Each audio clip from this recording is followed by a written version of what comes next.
All right. Hello, everyone. Welcome to the 2021 Wolf-Pac Warrior Workshop. My name is Mike Mineta. I'm the National Director here, and I'm going to turn it over to our communications team in just a minute. But before I do that, I just want to give you a super quick overview of a couple of things coming up this evening. So I'm just going to share my screen really quickly. Present.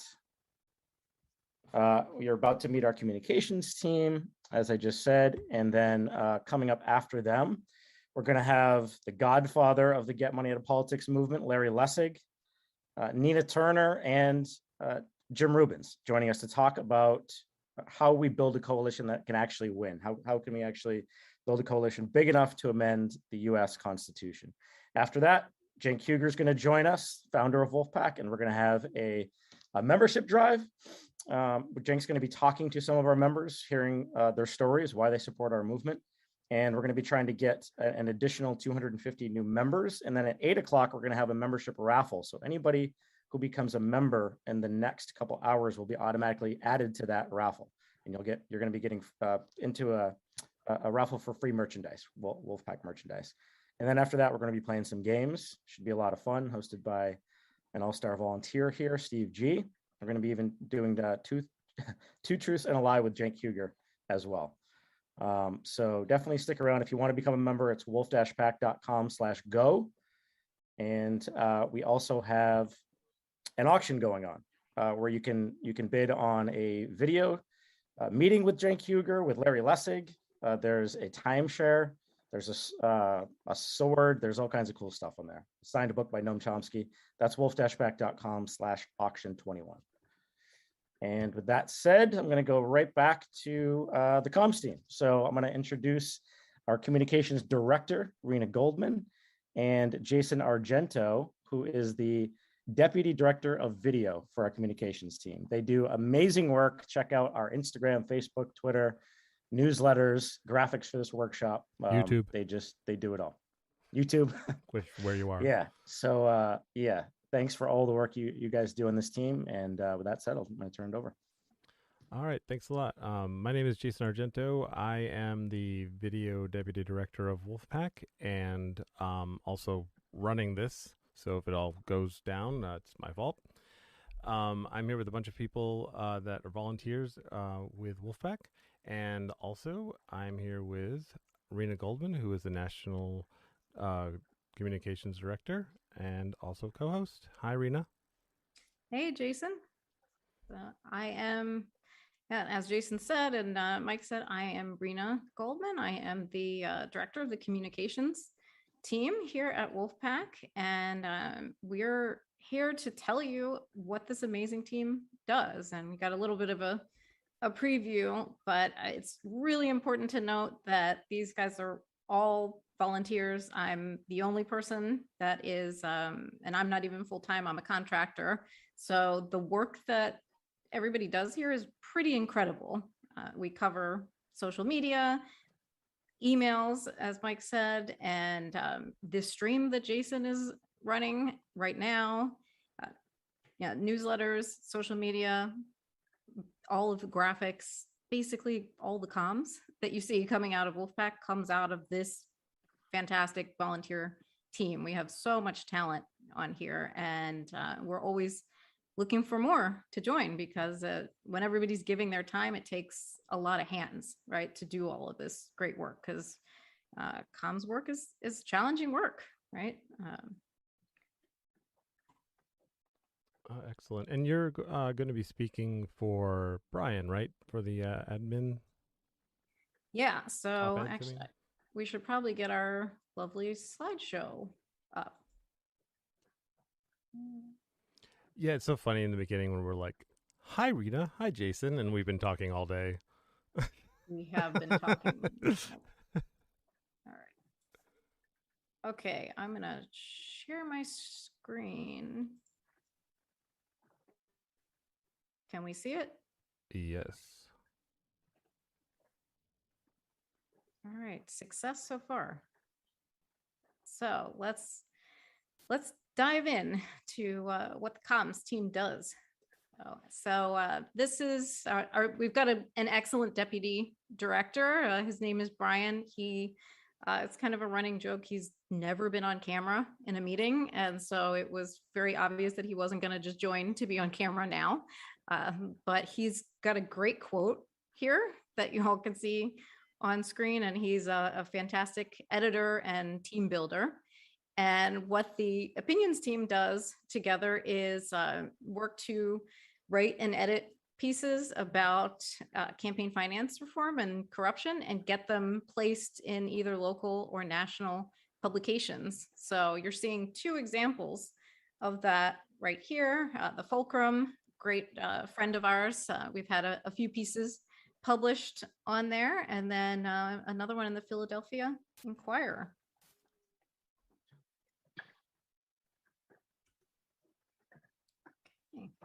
And so another thing, in addition to the op-eds, is we help people get letters to the editor out.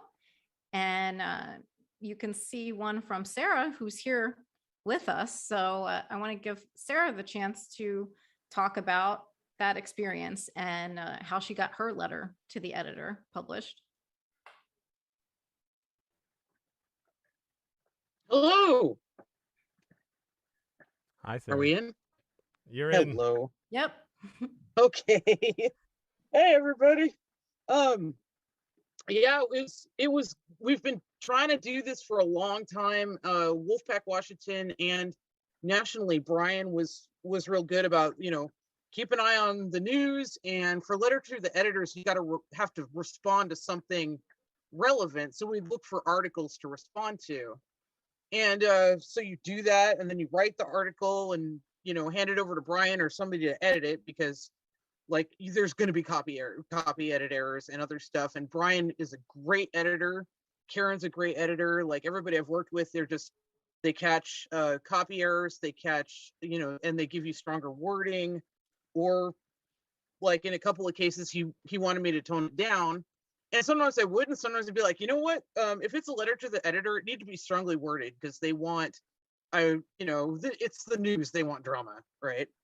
So anyway, yeah, I submitted it. It was funny because we subscribed to Seattle Times, or I did, just so I could keep an eye on things. And then I sent in a few, and they never published them.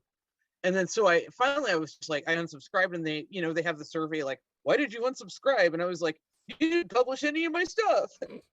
And so Jeff Clements from American Promise wrote an article, and I wrote a letter to the editor on that right after I'd unsubscribed. And guess what got published? So after I complained to him. So yeah, that worked.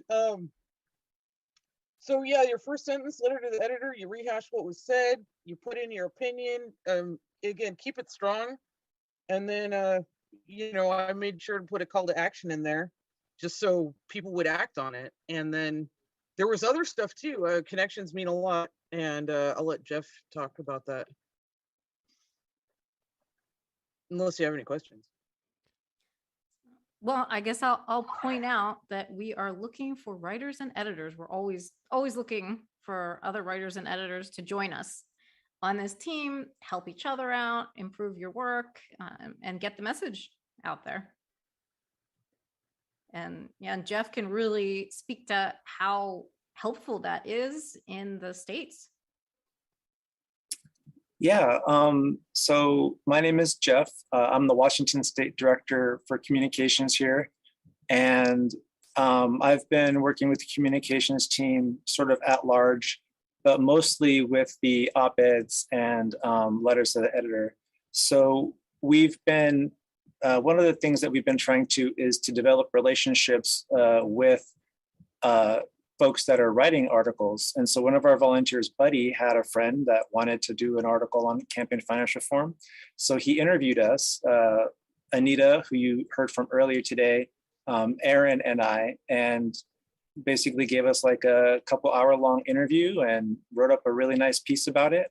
And between that and all of the letters to the editor, we were able to send those letters to the editor. We were able to send those to our legislators, and I mean, I've been doing this since like 2013. So like, there's lots and lots and lots of asking for meetings. However, this time we were able to send them these articles and say, look, this is something that's really important to people in your district, because it was the Seattle Times. We could like say, look, these are your voters. And all of a sudden they were coming to our meetings. They were coming to our calls to hear what we wanted to say. So yeah, it's all about leveraging these things, not just to convince your legislators that this is what you want to do, but how to get them to be a champion for you. So there's a lot of ways to do it. And there's a really talented team of people to help. You know, we're all helping each other do this. So if you're interested in helping, let us know and we'll get you on the right track. I have a question for you. What did you do before to prepare you for being able to volunteer and being so successful at this? I called the number. I mean, nothing. I didn't do anything. I was a retired network engineer from like, you know, the days of yore. So no, I was a disenfranchised. I felt disenfranchised, and I had no political experience whatsoever. Didn't know anything about anything political. And no, now I'm a leader teaching people how to organize their own communities to get what they want from their legislators. So it's awesome. Nice. All right. Great. All right. So one of my favorite quotes actually from Brian is he likes to think of the opinions team as a support group for writers and editors.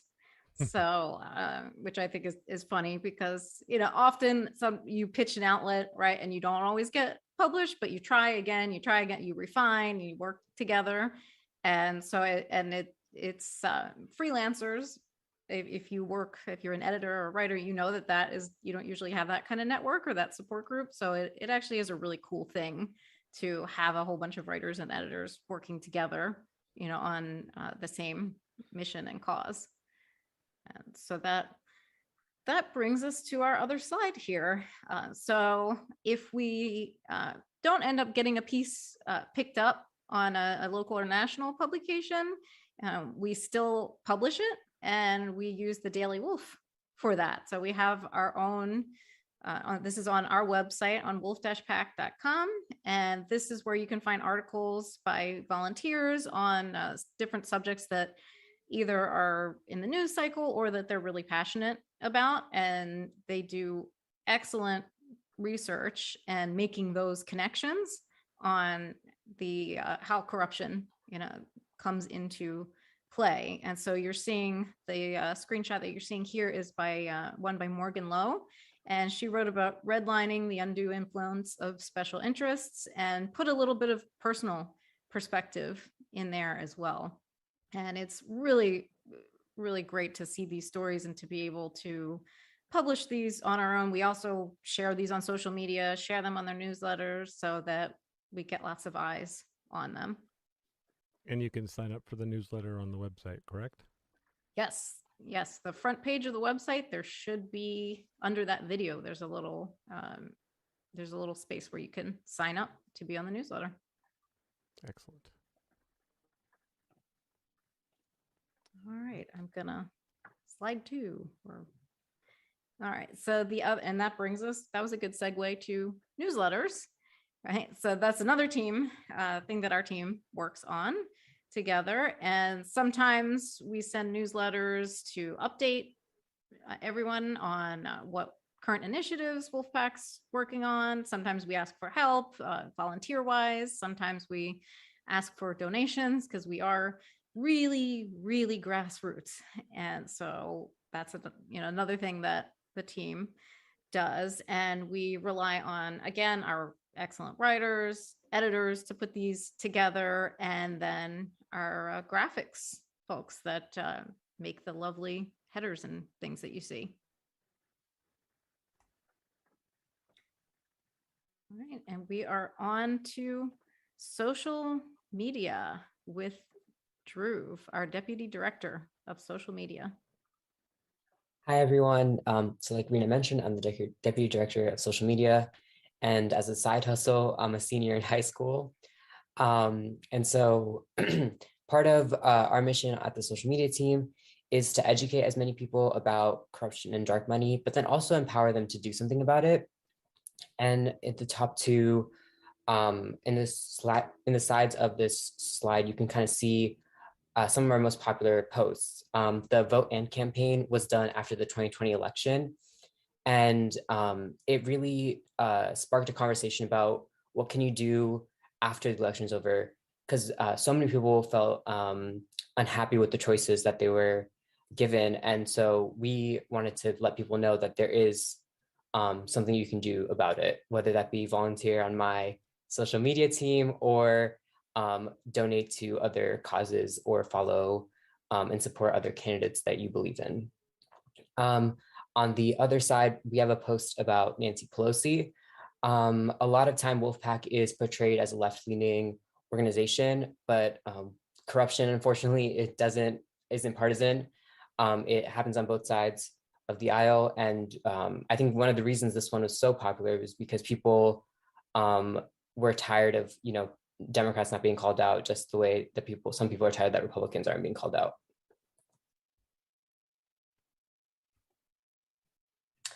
And then recently we've been branching into making TikToks.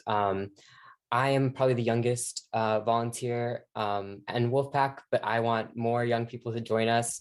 And I wanted to make a TikTok for Wolf-Pac to meet people where they are and to, so many young Americans feel powerless. And I want to show people that they can do something even if you're in high school.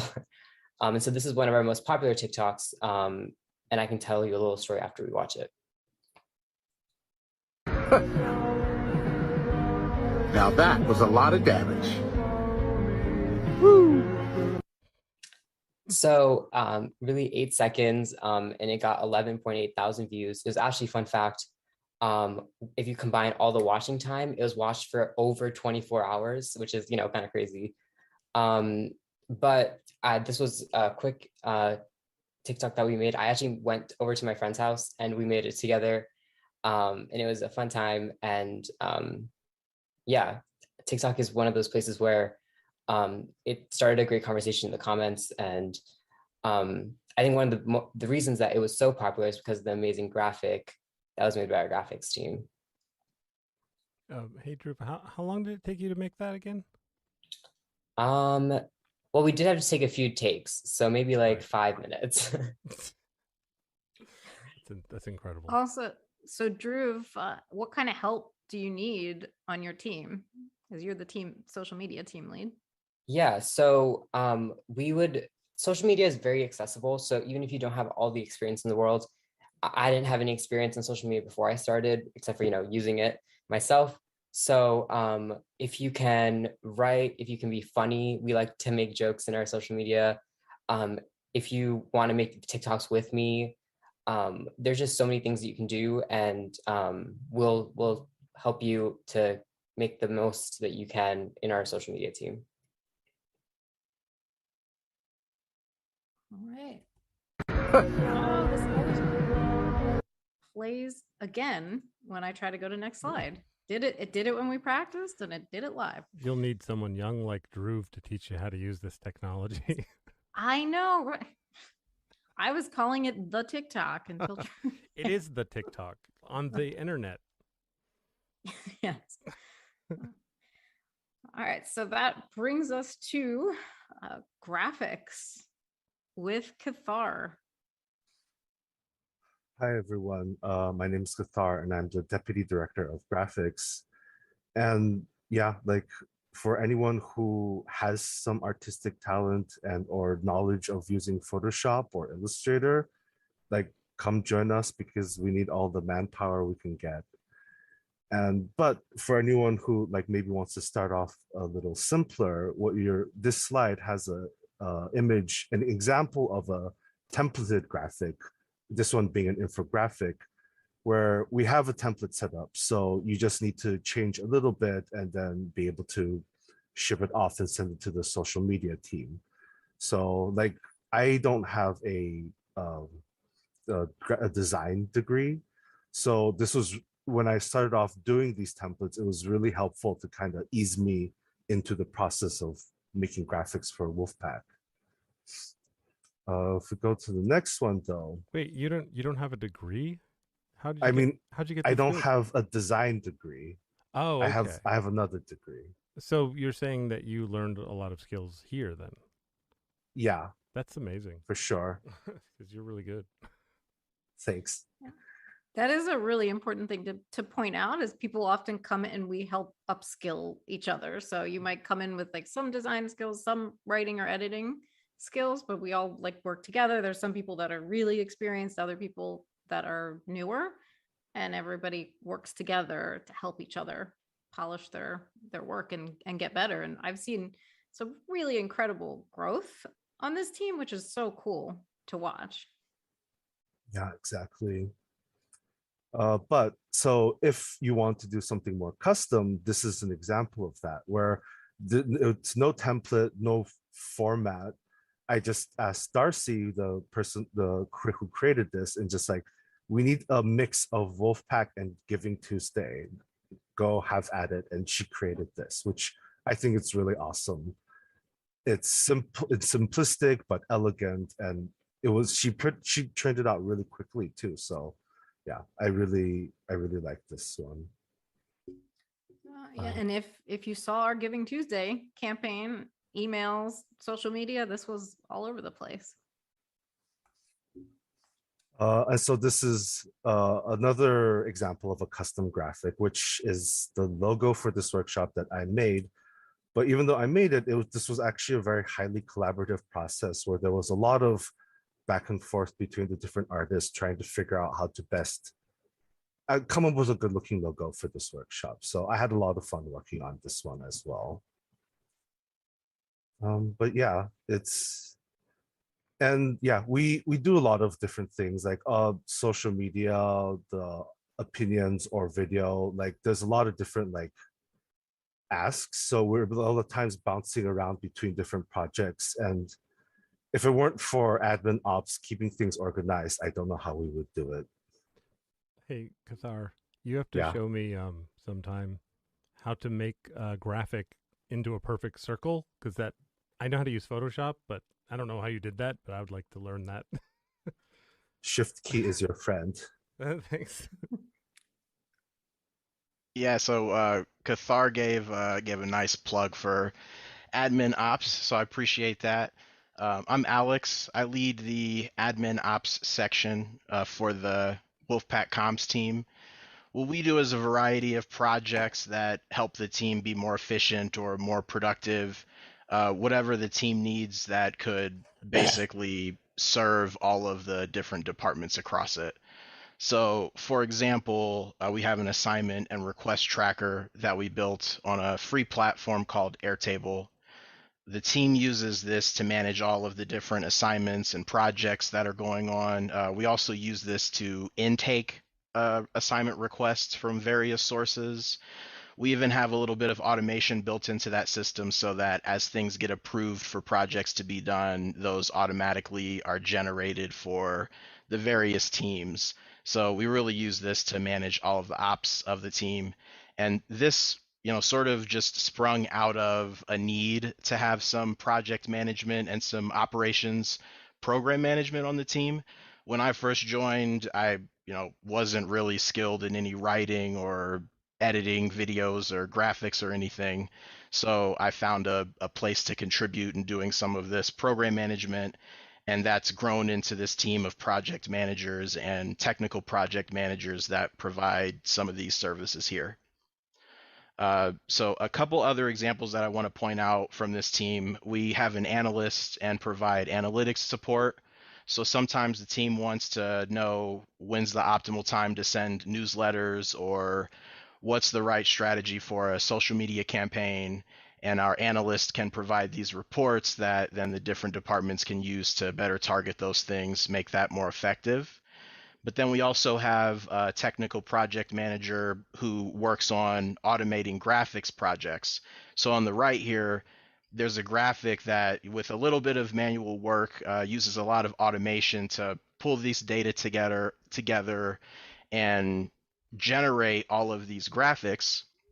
Then we use these in social media campaigns, and the corruption report like you see here, is one of our better performing social media campaigns recently. So it's a nice way to leverage technology in order to make the team more productive. So these are just a couple of examples of the things that we do. For people who might be interested in contributing to Wolf-Pac's national communications, but maybe you don't have these creator type of skills, there's a lot of work for project managers and technical project managers inside of admin. So we basically take on anybody who has any software background, has any technical design background, or just really good ability to solve complex problems or work with a lot of different people to uh, fit things together and then make things more efficient for the team. So anybody who has those type of skills are welcome to join up and help us out in admin ops. Yeah, and sometimes we find skills for people and we don't even know we're going to. Like, for instance, Alex, he is an amazing meeting moderator. And he just sort of kind of fell into this thing now. Whenever we want to moderate a meeting, he's like becomes like the sheriff, and he's amazing at it. Yeah, so that's we try to use people's skills wherever, they might apply. I happen to be like a professional meeting haver, or at least that's, how my job feels sometimes. So I can, help get some conversations from the beginning to the end a little easier than the unpracticed. But yeah, we have space for people with any of those type of skills on admin. So I think with that, I can throw it back to Rena and Jason. Should I talk a little bit about the YouTube page, or do we have time? Yeah, go over video quickly, and then we will just remind people how they can join. Sure. Okay, so here's the YouTube page. Basically, we did a workshop last year, and we took the segments and we cut them into individual videos. So the editors in the video department did all this, and if everywhere you see graphics is all from the graphics, and social media did the descriptions. Everybody pretty much contributed with figuring out what keywords to put into the descriptions, and then we have the Why We Wolf-Packs. That's those are made by actual volunteers, and then we edit them, and you can see a drastic difference where we decided to start branding like crazy right about here 1 year ago, right there, with Cenk doing the jogging with Rena following him. Jason, that was probably when you joined 1 year ago, that was when we right started when I doing that. joined, pretty much. Yep. Well, no, I joined in April, so yeah. Nope. Then that fall. And I'd like to play something really quick. It's our young star. And here's his 56-second Why We Wolf-Pac. Hi, my name is Drew, and I am from New Jersey, and this is Why I Wolf-Pac.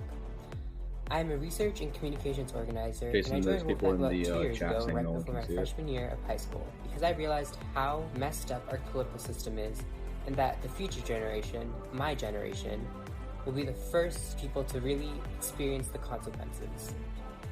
As a high schooler, I felt powerless when faced with corruption in Washington and no control over my future, but Wolf-Pac welcomed me as an equal and gave me the power to fight back.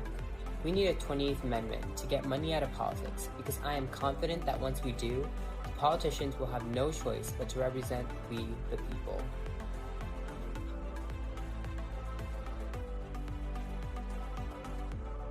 All right.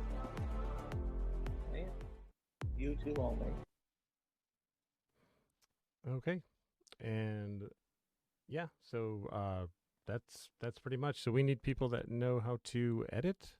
Adobe Suite's our favorite, and it makes it most compatible. So please look at the link at the bottom, and then you can help us make some stuff.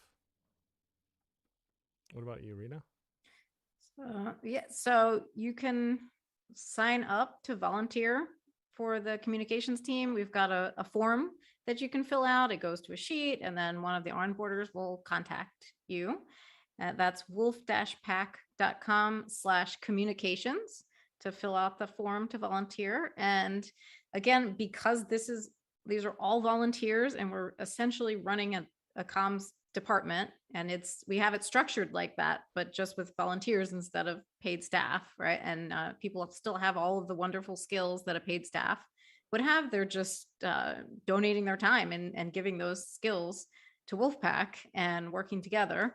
So because of that, it's really, really important that we have a lot of volunteers, because we also make sure that we respect everybody's time and life. And, we know that you can't volunteer 7 days a week all the time, right? So then it just takes a lot of hands with a lot of skills to produce this stuff. So we're always recruiting, always looking for people who can write, who can edit, who can do graphic design, edit video, and then of course do all of the project management components, and write and edit social media posts. And we're looking for So, researchers.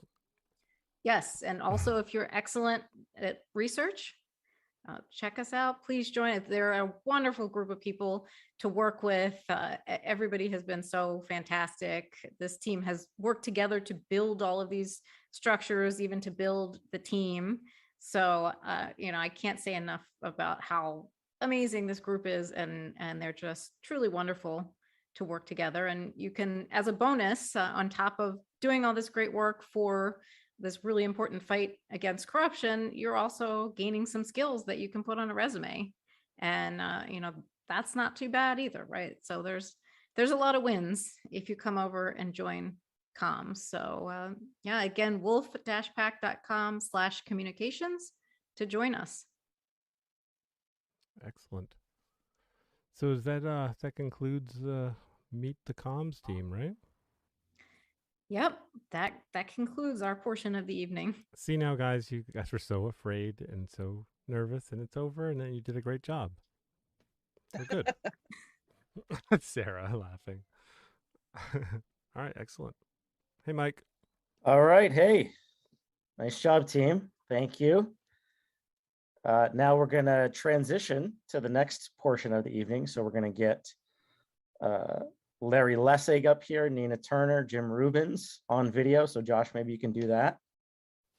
And while we're getting our special guest up here, I'm just going to share my screen really quickly and just show people a couple links that they can go to throughout this workshop. So just give me 1 minute to do that. So anybody out there watching, we're going to have Cenk Uygur coming up at the hour, and he's going to be doing a Wolfathon. We're pushing for more members right now. If you could become a member, it's wolf-pac.com/go. We're trying to get an extra 250 members tonight. And then Cenk's going to also be hosting a raffle where we're giving out free merchandise to the Wolf-Pac members. So if you become a member in the next hour, you will be automatically added to that raffle. So that should be fun. Cenk's also going to do the game Two Truths and a Lie with a couple of our volunteers coming up. And we also have a auction going. So if you want to check out the auction, it's wolf-pac.com/auction21. Some pretty cool stuff in there. A video meeting with Cenk, with Larry Lessig as well. You can bid on. There's all kinds of cool stuff in there. And in fact, I think there's one spot left to play the game with Cenk, if I'm not mistaken. I know one of them's gone. So check that out. And then if you want to just check out our work, the entire schedule that we've had today for our workshop, there's only a couple of things left. You can just go right to our homepage, wolf-pac.com, and there's a bar right across the top that'll get you to that agenda. So that's it. Just wanted to give those links, see if everyone's all set up here. I like to be the ominous voice in the background. All the panelists should be able to come on video and their audio as well. Okay, let's see what we can do. Hey, Larry. Hey. There he is. My video will not come up, Jim Rubens here. No video, Jim. How about you, Nina?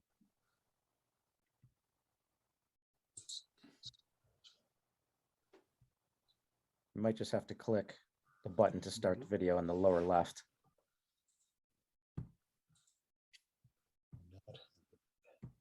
I'm on video.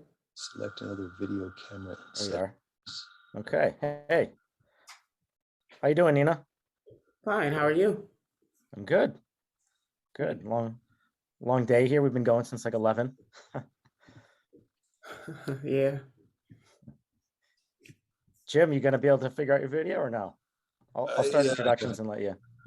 yeah. So you're not blocking it on your end, right? No, Josh can tell you for sure, but no. Fortunately, have integrated Windows 11, and it doesn't like my camera anymore. Super annoying. It's okay. Well, welcome everybody. This is the 2021 Wolf-Pac Warrior Workshop. We've got some really special guests coming up. This panel is called Building a Coalition That Will Win. The goal of Wolf-Pac is to get an amendment to the US Constitution that deals with the corruption of big money in politics. It's obviously a pretty lofty goal, and we're going to need a pretty massive coalition to actually get that done. So that's what this discussion is about. I don't know if, three better people to have this discussion, honestly, in the movement out there. We've got Larry Lessig is going to be hosting this panel. He is a professor of law at Harvard. He's also the author of Republic Lost, founder of New Hampshire Rebellion, founder of Mayday PAC, those groups dealing with getting money out of politics, founder of Creative Commons, and really just known as the godfather of the Get Money Out of Politics movement, and a close friend and ally of Wolf-Pac, and joins these workshops pretty much every year at this point, Larry, and will travel around the country for us and testify at committee hearings, and has just been an amazing ally for us throughout the years. So Larry, we're thrilled to have you here, as always. And we also, for the first time, have Nina Turner joining us. We're super excited about that. She's just an absolute rock star in the movement to get money out of politics, democracy reform movement, and really is just one of the most motivating speakers, I think, anywhere in the country, probably the world, honestly, Nina. She's been on the city council.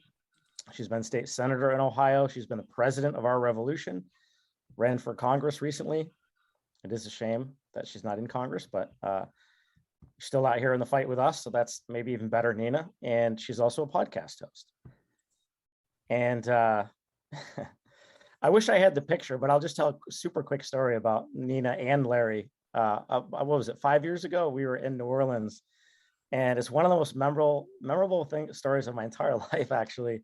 We were at, I think it was a Represent Us conference or something, and we had lunch on one part of town, and we didn't know it, but there was the parade started while we were having lunch. So we actually got stuck on the wrong side of town and literally couldn't get back. It was pouring rain. Jeff Clements was there, Nina, Larry. It was pretty funny. I was responsible for calling Ubers, but they couldn't get across the street because the parade was there. You couldn't cross it. It was actually, it's funny to laugh about it. It was kind of miserable at the moment at the time. It lasted like 45 minutes. I was calling Ubers. They couldn't get across the parade. Cenk was getting mad at me, starting to blame me. It was a real thing. Right? So anyway, that was one of my good memories with you, Nina. And then of course we have Jim Rubens, who is another rock star in the movement. He's a former Republican state senator in New Hampshire. He's a businessman. He's also on the board of American Promise, a fellow ally in the movement. And he constantly travels all over the country fighting for the 20th Amendment. And will also go and testify at hearings for us, and go to state houses when we need him. And in fact, was just doing that halfway across the country, all the way over in California, just a couple days ago with Sam Fieldman, our esteemed counsel for Wolf-Pac here. So we've got just an amazing three people here to have this discussion. So I'm really honored to have you all be part of this workshop this year. And I'm gonna leave, but Larry, I'm gonna let you kind of take it away. You know what the theme is. So it's pretty free form, and really looking forward to seeing what you all have to say. So thank you. Great, thanks, Mike, and thanks to Nina and Jim for joining this conversation. So I want to start it off by putting it a little bit perspective. It was 10 years ago at Netroots Nation that Cenk told the assembled millions, I'm sure, I wasn't actually there, that there's only one issue in the country today, and that issue was campaign finance reform. And what's striking about those words is how quaint they seem now. remembering the days when what really was the issue was campaign finance reform.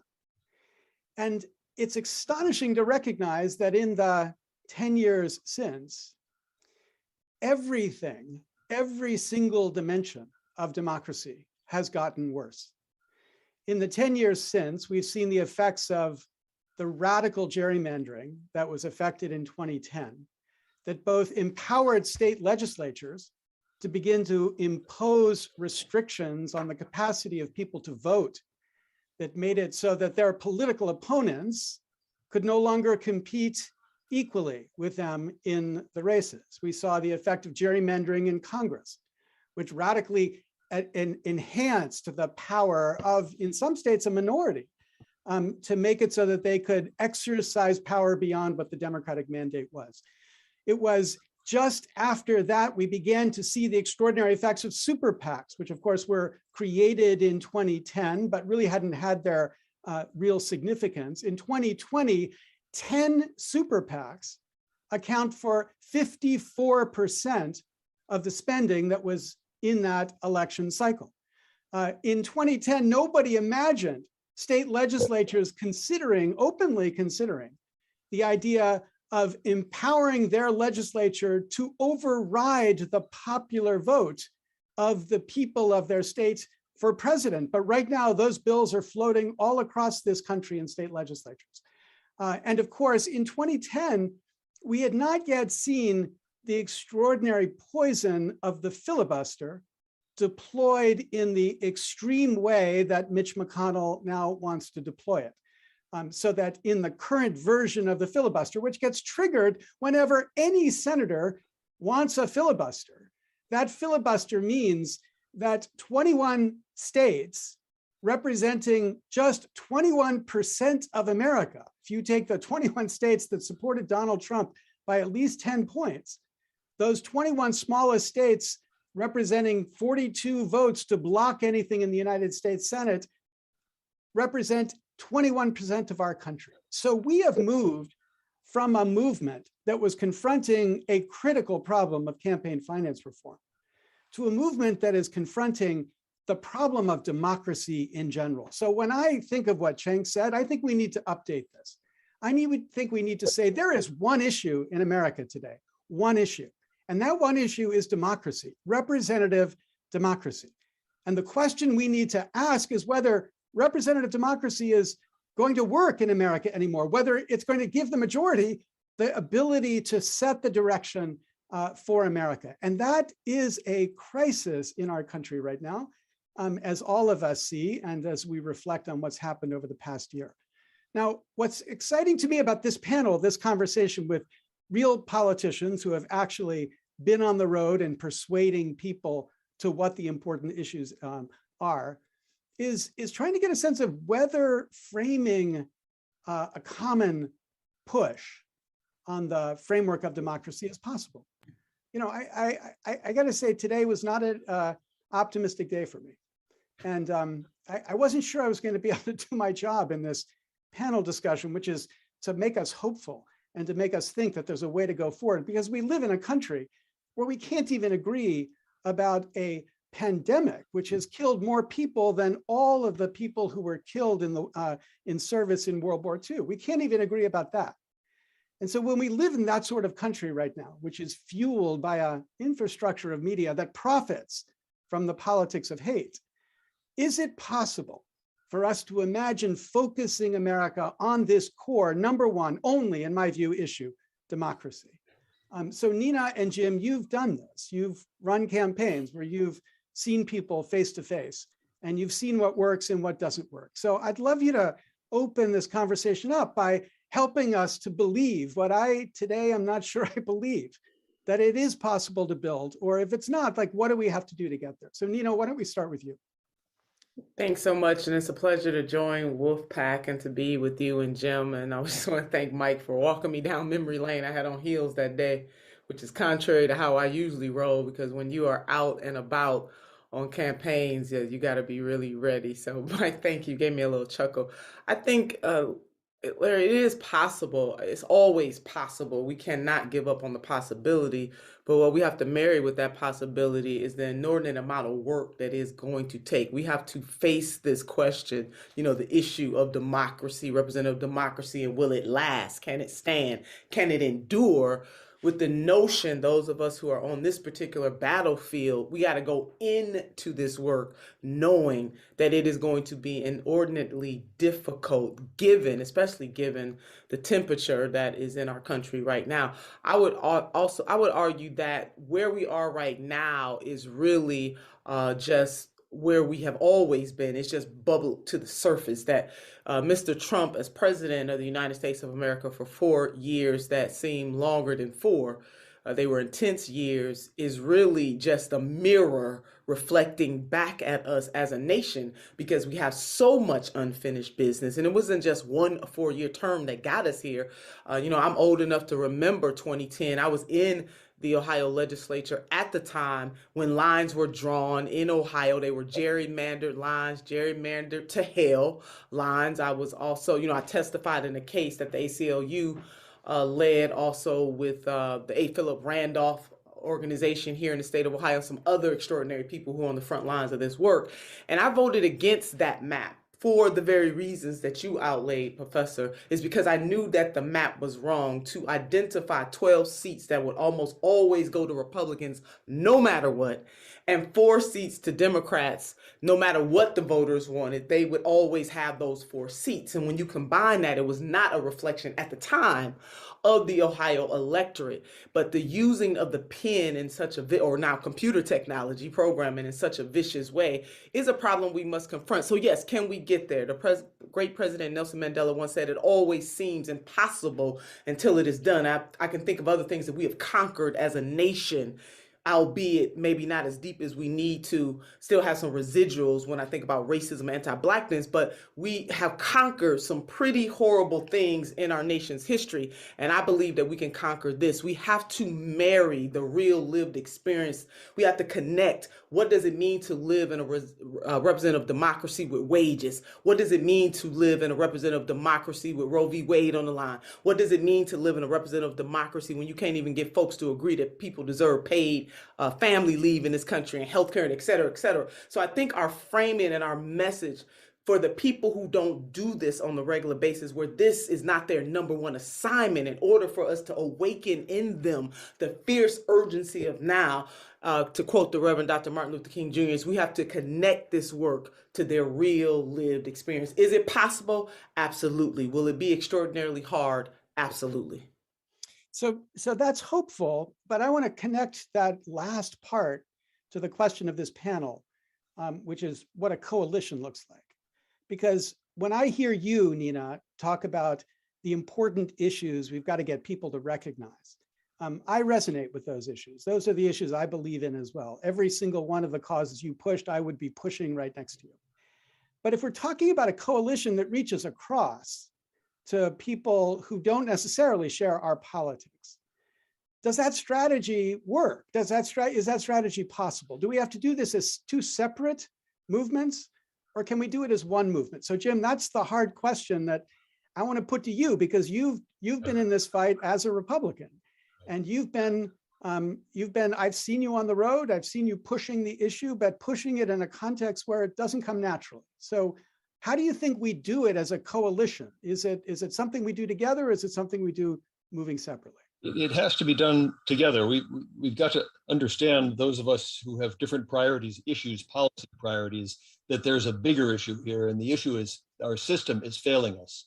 And whether you want bigger government or smaller government, or more subsidies for kids or less, you're going to have to put that aside temporarily to understand that we've got a failing government that's not serving us, and that unites us. And I want to give you, to start, and this is the hopeful stuff, I'm going to give you 3 examples, 2 of them extremely recent, where coalition building across the ideological chasm worked. One, very briefly, my own experience. I led something called the Granite State Coalition Against Expanded Gambling mostly in the 90s and the aughts. And for 10 years running, we defeated an organization from Las Vegas that targeted New Hampshire, and they wanted to have gambling casinos in our state, and they hired every lobbyist in New Hampshire, and we defeated them 10 years running, even though they outspent us radically, and we did so. I led this operation, and we got people into the room to work together who hated each other or thought they hated each other because they had we got people who are cornerstone policy research, pro-family, pro-life, with extremely left religious leaders who didn't think they could even sit in the same room, got down, and we won because we found a way to work together, because there was something bigger that united us. We didn't want these people coming into our state. Two exceptionally recent examples. Sam Fieldman, we just talked about this.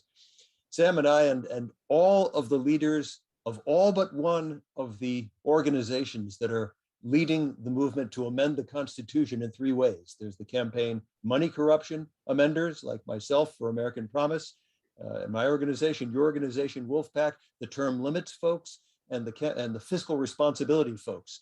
All of the leaders, the organizations, got together along with ALEC, the American Legislative Exchange Council, founded by the Koch brothers, and the Reason Foundation, an extremely conservative libertarian organization, agreed to co-sponsor this operation that happened on Wednesday, Thursday, called the Academy of States 2 in San Diego, in conjunction with ALEC, and we agreed that we would not oppose one another's amendments. And there's an agreement statement that Mike has that he can stick up on the screen. And we signed on to this agreement, and we all cordially worked together to have this event.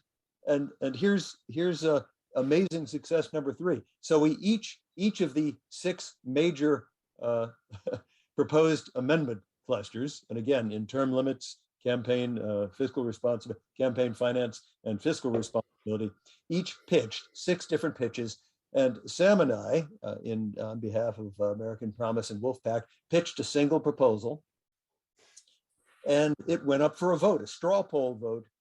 And the voters were elected state legislators, ALEC members. These are conservative Republican legislators. How do you think we did on the Wolf-Pac American Promise amendment to campaign money in elections?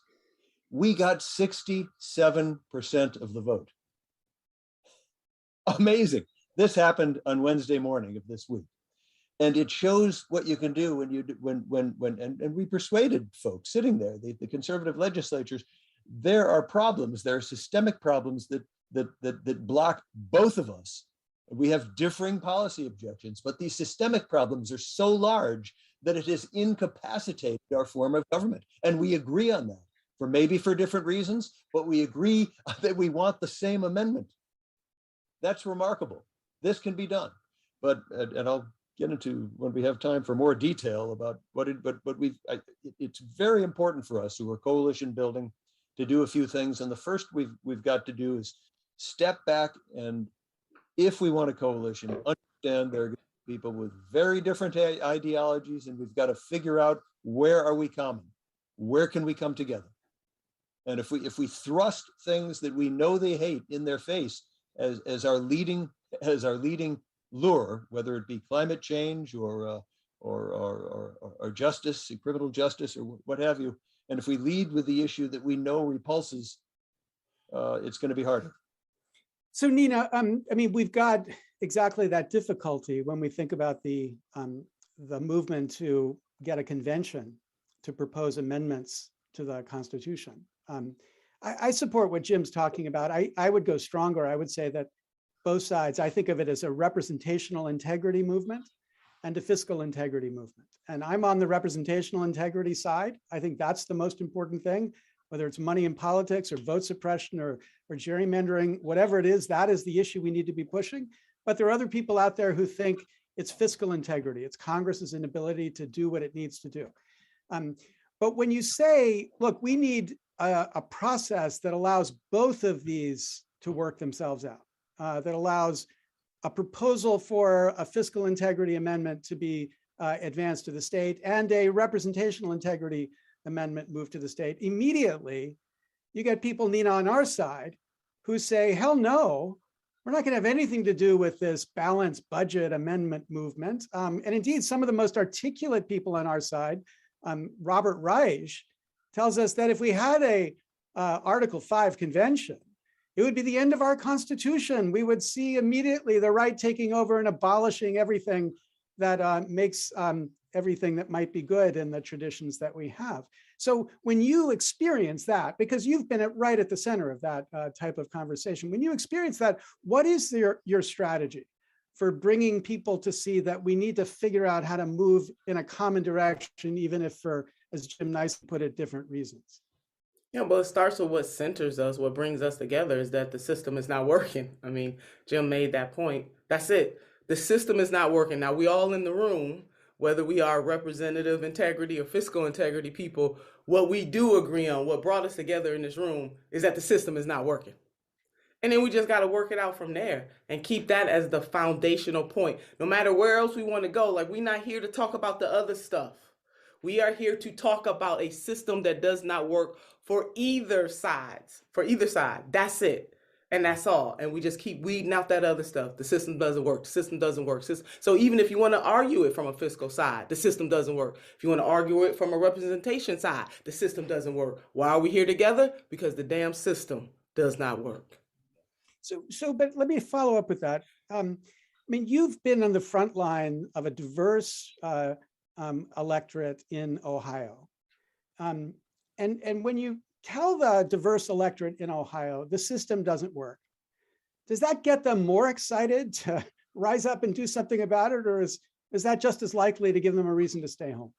Not necessarily, because then what does that mean in material terms? And that's why in my opening remarks, I gave examples of what our side would care about, but I could give examples of what the other side may care about that are willing to come together in a room. You got to get down where people live.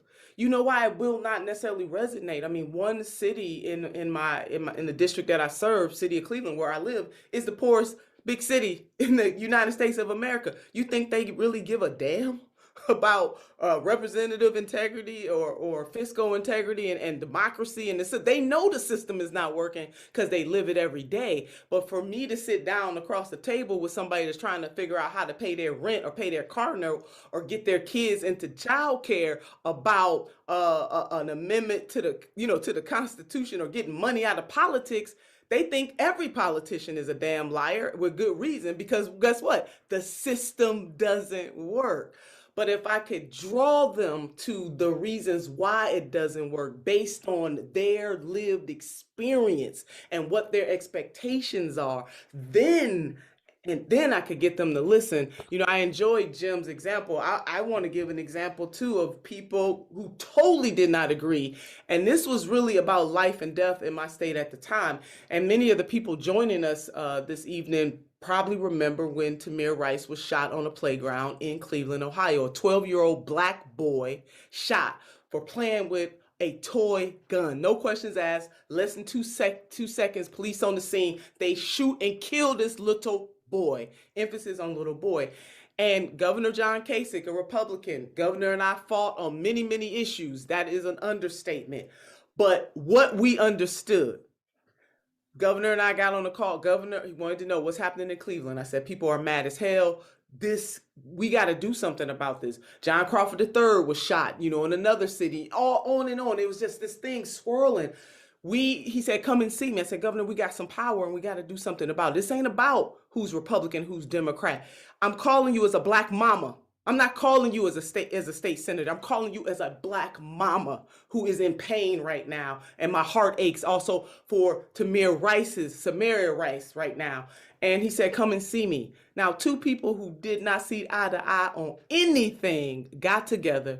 The governor did not put off this. He called in his team, long story less long, signed an executive order, created a task force on community and police relations, put elected officials in there, preachers, law enforcement was on there, business leaders, people from the right, people from the left, young people, seasoned people, All of that, we came together. And you know why we came in that room? Not to talk about who was pro-life or pro-choice, not to talk about who believed in universal health care, who didn't.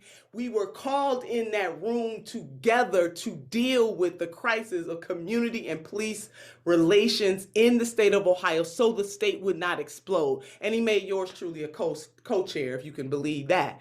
So that is an example of how when you come into a room centered on why the hell we are in the room and let all that other stuff fall away, we will live to fight another day on these other issues we don't agree on. But for this purpose, for this moment, for this time, we are in this room for these reasons. So Jim, I want to make this a little uncomfortable for you because what Nina is aspiring to, the idea of bringing people into the room focused on a common problem, the system is not working, is actually a conversation I think you easily could have had with your fellow Republicans 10 years ago. I think it's a conversation where the failure of democracy was not a partisan problem. I mean, we had partisan fights about money in politics, but if you said democracy is failing, people would agree that's a problem. I think one of the challenges you face in your party is that what we see as a bug, they see as a feature.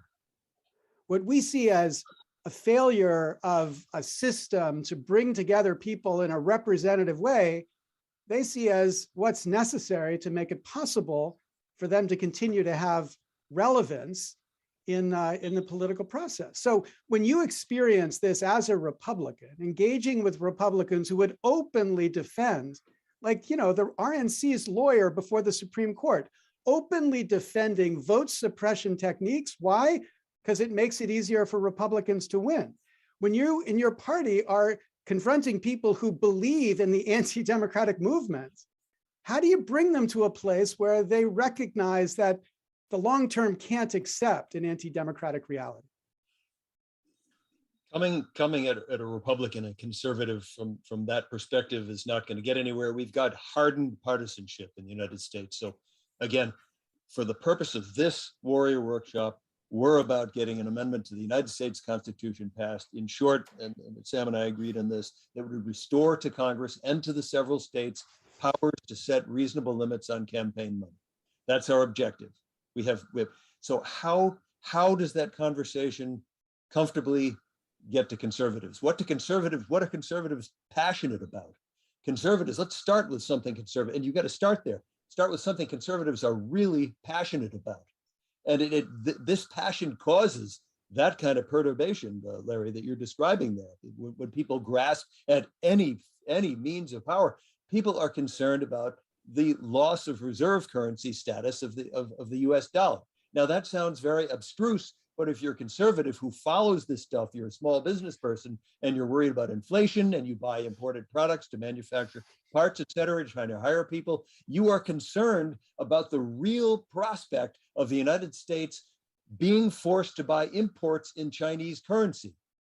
This is a conversation that may not happen a lot on the left, but this really concerns people on the right. How does that tie to our issue? I'll lead you there.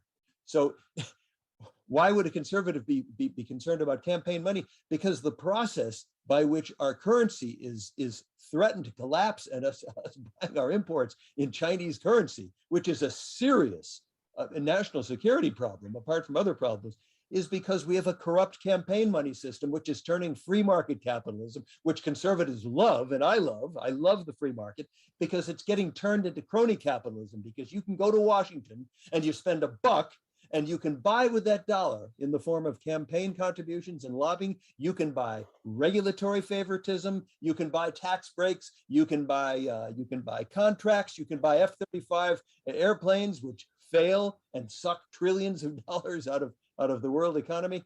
And what that does, it gets Congress on both sides, forgive me, both sides love the spending. And when the taxpayers start revolting, which they do on the right, the Federal Reserve Board starts printing money. Now, I don't know if you think that sounds conspiratorial or not, but it's happening and people on the right are really worried about it. Now, why is this happening? Because of the corrupt campaign money system that has turned capitalists into crony capitalists who go to Washington to pervert our economy to help their company prosper. It's structural in the system. And I find, and we found on Wednesday morning when we took this straw poll vote among conservative Republican leaders, they see this connection and they see the need to fix the campaign money system. So Nina, this is coming at this issue, which leads to the same solution from a completely different perspective. And it's very meaningful, and it creates as passionate a response as those that you work with. Yeah, but I mean, I agree with you. It's important. Your victory at ALEC is important. The fact that 67% would have said that at ALEC is really important. It's amazing. What number of Republican senators in the United States Senate would say that? That's a bigger problem because there is a severe disconnect between conservative Republican state legislators and those who rise up to become members of the US Senate. And if you talk with individual state legislators, conservatives and liberals, right and left, there is an extreme distance between the federal government and state government. State government is still close to us. I can knock on the door, I can call up my state senator, and you probably can in Ohio, I know I can in New Hampshire, and I don't have to give someone a $5,000 or $10,000 contribution to get a voice conversation in the state level. And our state legislators recognize the importance of this proximity to the people. And so there is frustration between conservative Republicans at the state level and those conservative Republicans, Mitch McConnell et al., at the federal level. This is understood in both parties. We can work with this disjuncture between states and federal because our state legislators feel that Washington is becoming all powerful. Again, I'm talking from the conservative perspective here. And they're seeing federalism being decimated. They're seeing Washington coming in with big money. They're inserting the viewpoint of Mike Bloomberg. Forgive me for talking on the right again. Mike Bloomberg parachutes into our state of New Hampshire in 2018. He surgically, with detailed big data and his money, he flipped our state legislature from R to D in 1 year. One person did this. This frightens and pisses off people on the right. And when it goes in the opposite direction, it pisses off people on the left. I'm going on at length here, but again, it's a commonality. And recognize the distinction in worldview between state legislators and federal legislators. Yeah, and so I think one more tag against my friend Robert Reich is to say, this is exactly why the Article 5 convention was put into the Constitution. It was when the people in the states recognized that the Congress itself was the problem. We needed a way around Congress to be able to get amendments on the table that might address this kind of problem in Congress. You and I would agree, I think, about that problem. And Nina, let me. I mean, this is a point that I feel embarrassed about as a Democrat, and I want to know whether you do too. You know, we had an extraordinary opportunity this year. Nancy Pelosi did an extraordinary job, I think, in pushing the For the People Act, which would have addressed a wide range of these issues in a really effective way. Chuck Schumer took that issue up as well.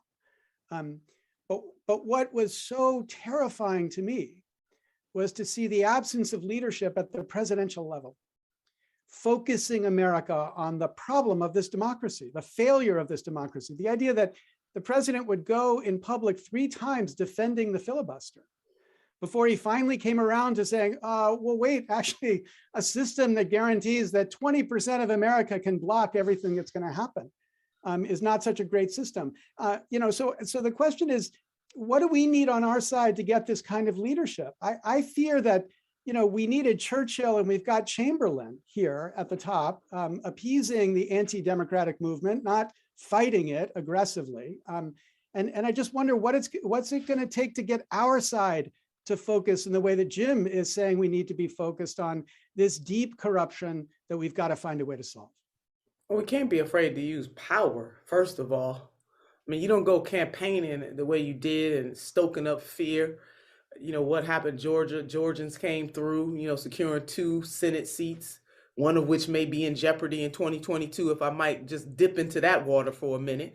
You know, power is it doesn't last always. It's finite, and you have to use it when you have it. And so just as we are saying that we must get big money out of politics if we're ever going to have any nice things or push forward anything that we believe in, the same happens is true about the filibuster too. We can't worry about what the other side might do. Let's use the power while we have it. And definitely it was a total saying it was a misstep is quite being kind.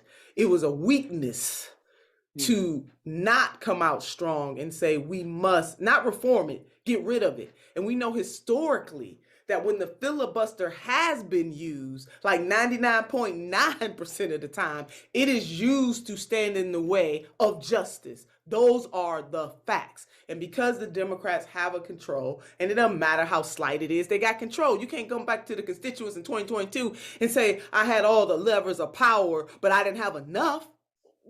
What that doesn't compute where I come from. It just doesn't compute. You got the power. And even we remember in 2008 when they had even more power, they had more numbers in the Senate than they do right now. There were still excuses being made. So definitely embarrassment, total misstep, and a misuse, I might say, of power. Okay, so Nina, on our side, when you talk to people about the idea of a convention, where do you see that possible agreement developing? I mean, do you think we're going to get a party that is open to this idea? Because right now, the most vocal people in our party, Russ Feingold and Rob Reich and many in Congress say it's the worst idea out there. I mean, what is it going to take on our side to get more people from the Democratic Party and on the left to recognize that we need to find a way around the corruption that blocks real reform in Congress, and this is maybe the only chance we have?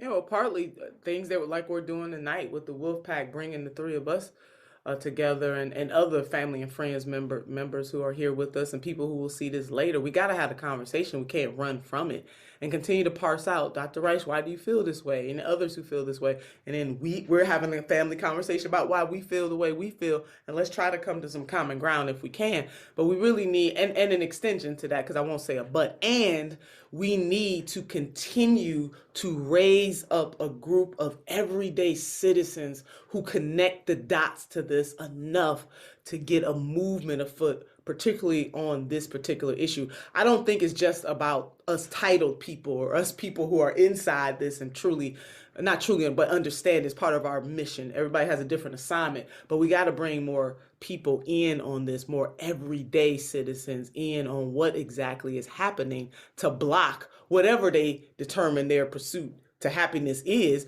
We have to explain to them what are the variables blocking that. And this is certainly the number one variable that blocks every other thing that you care about, whether it's climate change or money, monetary policy, whatever it is. What is blocking that is the notion that in this country, politicians it is legal, as Unrig said, to buy and sell politicians in the United States of America. And by and large, they do not answer, the system itself does not answer to the will of the people. It answers to the owner donors. Whether the owner donors are on the left or the right, Republican or Democrat, or somewhere in the middle, the system answers by and large to the owner donors. And that is a threat to all of us.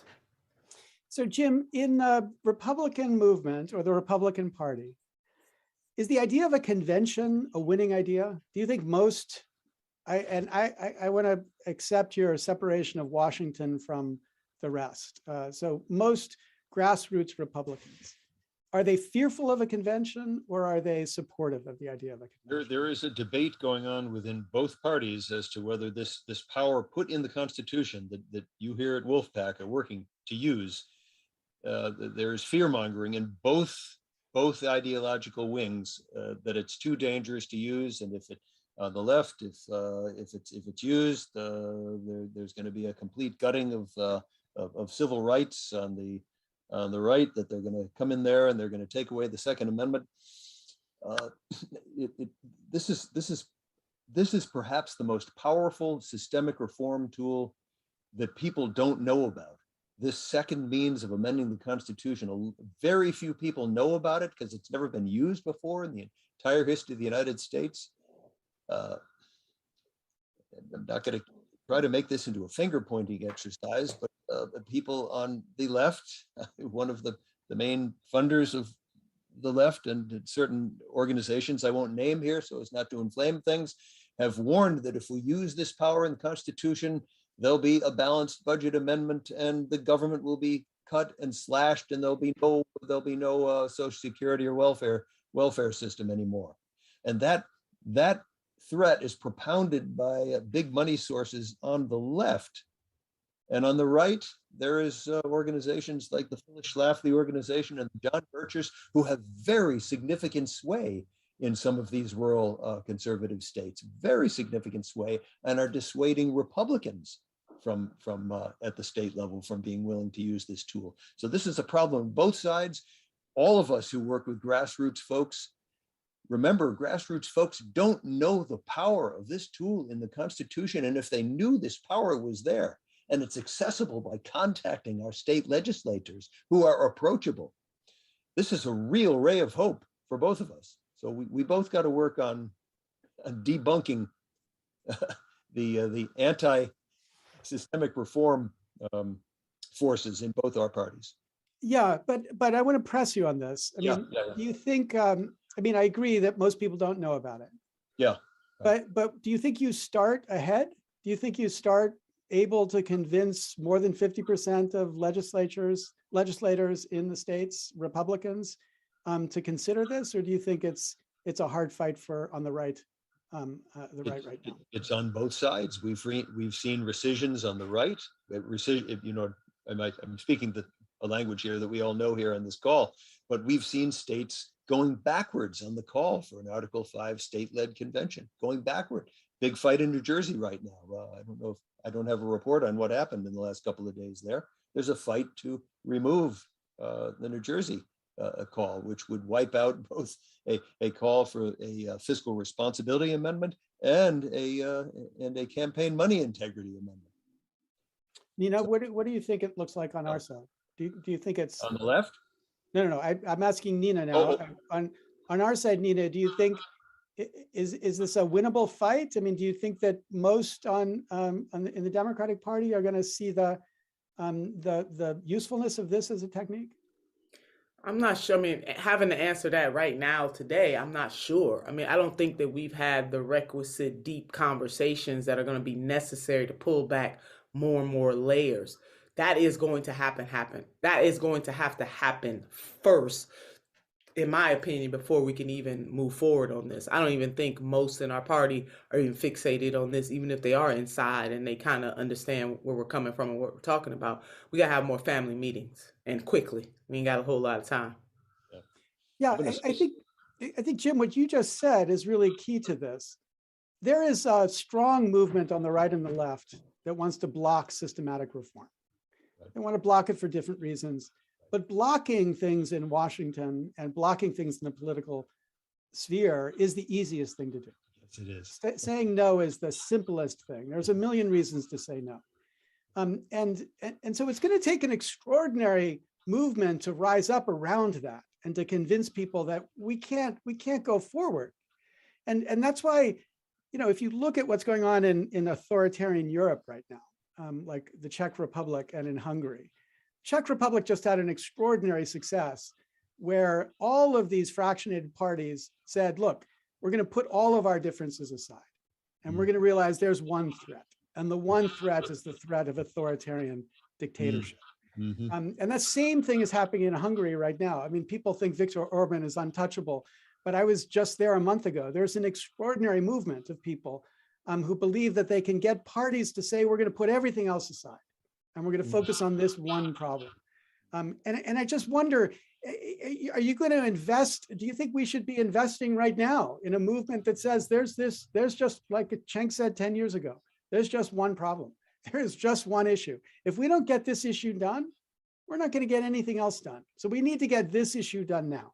Do you think that are you going to invest in that as as a plan or as a possibility? Let's start with Jim and then Nina. I don't think right now Kumbaya, a call to Kumbaya is gonna get there, but I'm gonna challenge Wolf-Pac folks. You're perceived as being more on the left and on the right. Understand that on the right, the movement, the thrust of the use of Article 5 is around fiscal responsibility. I challenge Wolf-Pac to understand that because we're fighting people in both who want to discredit use of this tool in the Constitution, to bypass Congress to get this fixed, because Congress doesn't want to fix this thing, to work with the fiscal responsibility amendment folks, because you have a similar joint objective, which is defeat disparagement of this tool in the Constitution. The fiscal responsibility folks think they're at 33 of the 34 necessary states to get there. The argument and the reason that Wolf-Pac might want to support those folks might be to cross the finish line and discredit these people who want to take the use of this tool out of the hands of state legislatures and the public, because it might get used. And we might have a fiscal responsibility amendment, which will pave the way for the next wave of amending, which should very well be and will likely be a campaign integrity amendment. And I want to also provide solace for people on the left who are worried about fiscal responsibility. As we say, all of us say, it takes 38 states to pass anything. All the delegates at such a convention like this understand there has to be massive public support for any amendment to have any chance of viability. And I know the wiser heads in the fiscal responsibility movement, and there's extremely wise heads which will craft, and I believe it will come through an amending convention of the states, a very sober, a very acceptable approach to saving the American dollar and keeping us from buying our imports in Chinese currency. There'll be a sober, very acceptable approach. So I'm challenging Wolf-Pac folks, really stretch yourself to get to that long-term goal. We've got to work together. Okay, Jim, so I love you, but I'm going to disagree. I'm going to disagree strongly here. Because the scenario that says we're going to have a convention that is perceived by the world to be a right-wing convention that proposes amendments. I mean, you and I agree that's not what it is, but I'm just telling you what it's perceived to be. You mean if the subject is fiscal responsibility? Just fiscal responsibility is a good way to kill the movement for Article 5 conventions. I think what we need to do is to get people on your side to stretch, to say, look, okay, we need to have a convention around fiscal responsibility. I'd be willing to say contingent. We need to have a fiscal responsibility convention. We need to have a representational responsibility convention. We need both of those, whether it's the same convention or two, but you can't present to the American people that the right is going to have a chance to amend the Constitution, but the left has to wait and see what happens down the road. That's dead on arrival. If you don't want to wait, then get to 33. Get the campaign. But you were just saying that the Wolf-Pac people need to be more understanding of the right. I'm saying the right needs to be more understanding of the Wolf-Pac people. Because they need to be more willing to say, yes, we need to have the campaign money amendment part of this conversation too.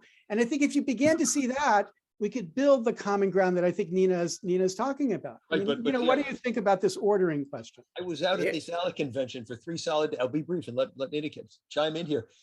That case can be made to the people on the right, that the amendment that you here at Wolf-Pac and American Promise is working on is just as important. And we can persuade people on the right to see it that way. And we both got to work with each other. And yeah, but one of the things we've agreed upon, sort of a rule of the road, you got to get to 34 on a single subject. There are not a lot of us in the movement who want an open convention where anything can come up, because that plays right into the hands of our opponents. So we've all agreed, and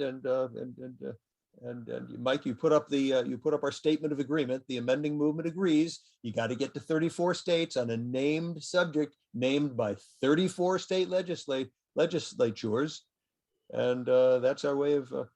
Okay, so we only have a couple minutes. Nina, I want to give you the last word on this.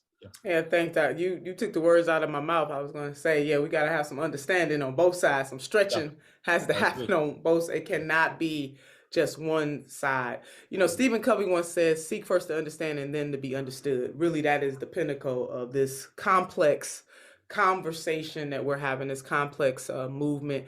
We got to get to the heart of the matter, both for grassroots, everyday people to understand this issue, and then also speaking that kind of language to the elected officials that we need to take action. I do believe ultimately the power is in the people's hands. Some people who are against this are not necessarily against it for nefarious reasons. Let me put that out there too. Some people are against this for sincere reasons, like a Dr. Robert Reich, who we all know very well and adore in this movement. So I want to say that. Whatever it is, though, we have to get there together, and we do have to understand. I'm going to end it the way that I started it, which is the central conundrum here is that we are all being messed over by a system that is not responsive to the greatest needs of the greatest number of people. Only a few people have the largest voice, have the largest impact, and we must change that if we are truly to be or to continue to call ourselves a representative democracy. It always seems impossible until it is done. I think that is a timeless message by the one and only President Nelson Mandela. When he spoke those words, they are just as true today as they ever were. This has been a great conversation. I'm so grateful, Nina and Jim, that you would join us for this conversation. I'm so grateful for Wolf-Pac, not just for this conversation, but for all the work everybody is doing to keep this issue alive and to make it possible for us to imagine what I think Jim is very hopeful we're going to get to very soon. An agreement to have a convention that considers both the American Promise Wolf-Pac ideas, but also the ideas that the other sides here are supporting. So Wolf-Pac, thank you. Our time is up. I imagine we haven't put Mike to sleep, but if he's not asleep, maybe are you coming back, Mike, or how would you like to handle this here? Yeah. No, not asleep. There's a little fireworks in there. Always, can be expected with Jim Rubin's on the line. I love it. Love the passion. All three of you have just an incredible We're passion. all passionate about this. Can I just? Yeah, it's amazing. Jeff, one more note of extreme optimism here. I believe if we get to one of these Article 5 Convention of the States to hammer out a proposed amendment, whether it be fiscal responsibility, term limits, or campaign integrity, you're going to have legislators from Wyoming and New York State level working together with extraordinary diligence and mutual respect to come up with something that they believe can get to 38 states. I have extraordinary confidence that that's within the American people. All right. Well, thank you, Jim. Well, we love ending on optimism here. Absolutely. We'll take all you want to throw at us. So yeah, thanks again. Amazing panel. Nina, first time joining the Wolf-Pac workshop. We hope you'll be back at some point. And anytime. Yeah, we'll see you out there. Anytime. See you out there on the trail. Yeah. And Larry, of course, ending it right on time as a true professional. Nicely done. And Jim, thank you too, man, of course. So yeah, y'all have a good evening. Feel free to stick around. Cenk's gonna hop on now and interview a couple of our members, so that should be awesome too. So do we have Cenk on here yet? As the voice in the background, no, I don't see it yet. Well, he's texting me, so he's definitely trying. He should be on in a second. Let me just take this moment then to just give a couple updates. We are doing really well on the donation drive. So if you can get to these links just by going to our homepage right now. The live stream is actually on our homepage as well as our YouTube. But the donation amount now has we're almost at halfway of our goal for December, which was 10,000, which was a really big goal for us. And we're almost halfway there. So people are really stepping up. Really appreciate that. Members are also starting to roll in a little bit here. I just want to remind everyone that if you want to be part of the raffle that Cenk's going to be hosting here at 8 o'clock at the end of the hour, all you have to do is just become a member right now, which is wolf-pac.com/go. And everyone who becomes a member in the next hour is going to be automatically entered into that raffle. And Cenk will read the names of the new members throughout the next hour as he's interviewing volunteers. So should be pretty fun. Hold on, Cenk needs it emailed to him. So Josh, do you want to do that? do you want me to? Nope, I can send it. He just wants the new link, or the right link, I guess.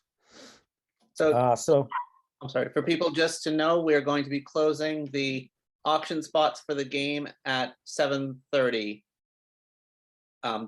So in 27 minutes. that's right. So thank you, Steve. That's a good segue, because I wanted to actually just go over the auction really quick, because we'll just take a minute to do that while Cenk is figuring out his technical difficulties. So let me just go to that. 1 second, share my screen. All right, so you can get to this page by wolf-pac.com/auction21. And we're already up to over 2,000 on this, which is awesome. This is going to go to the end of December. But there are a couple things that are specific to today. This is if you want to grab a t-shirt from this workshop with the awesome logo that the communications team made, you can do that. You can get a hoodie. We've got a white Wolf-Pac hoodie, which is not available on our website. So that's kind of a rarity. You can grab one of those. We've got a Noam Chomsky signed book, which is pretty cool. Actually, he gave this to us to raise money for Wolf-Pac quite a while ago. I've been hanging on to it for like 4 years. Oh, I guess I can't go to it. He left a really good quote on there. Why can't I get to that? Oh, you drive me nuts. Okay.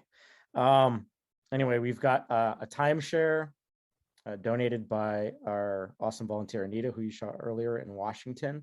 Already one bid on that. And then you can play Two Truths and a Lie with Cenk. One of them's already been purchased. There's still one more. So opportunity of a lifetime to play a game with Cenk coming up here in a little bit. So just one more of those. There's some live Zoom meetings, J.R. Jackson, Cenk, Larry Lessig. You can bid on those. You can get your own song made for you by Steve G. That's pretty cool. Doug Hughes, he is the mailman who flew his gyrocopter onto the Capitol lawn. He joined us last year for the workshop. He just came out with a brand new book. That's what this is here. Looks like there's already one bid on that. So he signed this. He's going to sign it personally to whoever wins that bid. And then this is pretty simple, just $10. You can add your own to the game, the Two Truths and a Lie later on. So it doesn't look like, I think there's maybe one of those that got bid taken earlier. And then this is super cool. Todd Jagger, who a lot of you know, he used to be, I don't know, Todd, maybe you still are, professional photographer, and he donated a couple of a little bit of his work here. So pretty cool. Don't see any bids on that yet, but might see one for myself actually on that one. And Eric donated this sword, which is super cool. That's a replica medieval sword. I was actually thinking about bidding on that myself. It's up to $250, so it might be a little rich for my blood, Eric. But it is going to be leaving your household, it appears. And then, just a self-care basket here. You've got coffee, Todd's Blend. He makes roasts his own coffee beans out there. So that seems like a steal, actually. $17 on that one. And then Armando got a local business to donate a couple of shirts here. That's what you're looking at here. If there's any more, I can't for whatever reason, but yeah, you get the idea. So that's our auction that's currently going. It's going to go throughout the end of the month, and we're already getting pretty close to halfway on our goal there. So thanks everyone who has stepped up and donated so far. Hey, Mike. Stop. Hey, how you doing? What's going on, man? How are you, Jake? Well, as usual, of course, being the tech giant that I am, I couldn't figure out how to get on the Zoom call for quite some time. And then I did something genius. I looked at the document you sent me, and the link was there. Yeah, right at the top, actually, wasn't it? Pretty nice document, if you say so myself. I'm just saying, Well, I mean, look, what do you want? You want me to start an online media network or something? I'm not that tech savvy. Even after all these years, huh? Yeah, 100%. Anyway, thanks for being here. No, of course. First of all, representing. Okay. Nice. You got to fly. You got to fly the colors. Okay. Look at this. Okay. I'm not playing. Okay. I'm Wolf-Pac through and through. All right. There at the beginning. All right, Mike, you want to tell folks what we're doing right now? I would love to. Probably Yeah, already did. so this should be pretty fun. We've been going since 11 a.m. here, Cenk. We've had a really good day so far. Got introduced to all kinds of volunteers, some new, some old school. Throughout the day, we did a really long, in-depth training that went most of the day, which is really centered around just organizing for power, which is what we're, as you know, we're going to shift our focus to try to build more power in the communities in the states moving forward. So that's been great. And then obviously we just had the legends, the Godfather on here, Lessig, and Nina Turner, and Jim Rubens, which was great. And now we are going to be doing a membership drive. So we're going to try to get 250 more members. We've actually already gotten a couple. So those should be in your document there, Cenk. I'm going to add them as they come in so you can read all the new member names. Mm-hmm. And yeah, we're going to see what we can do. We're going to let you interview some of our members, hear some of their stories. These members also happen to volunteer their time, but have been contributing for a long time as well. They do both. So we just wanted to highlight some of those people and just kind of let you talk to them. And then after, we're going to do that for an hour, and then at 8 o'clock Eastern, we're going to have a membership raffle, which is we're gonna raffle off Wolf-Pac merchandise, so hoodies, t-shirts, face masks, notebooks, those kinds of things that we have on our merch page.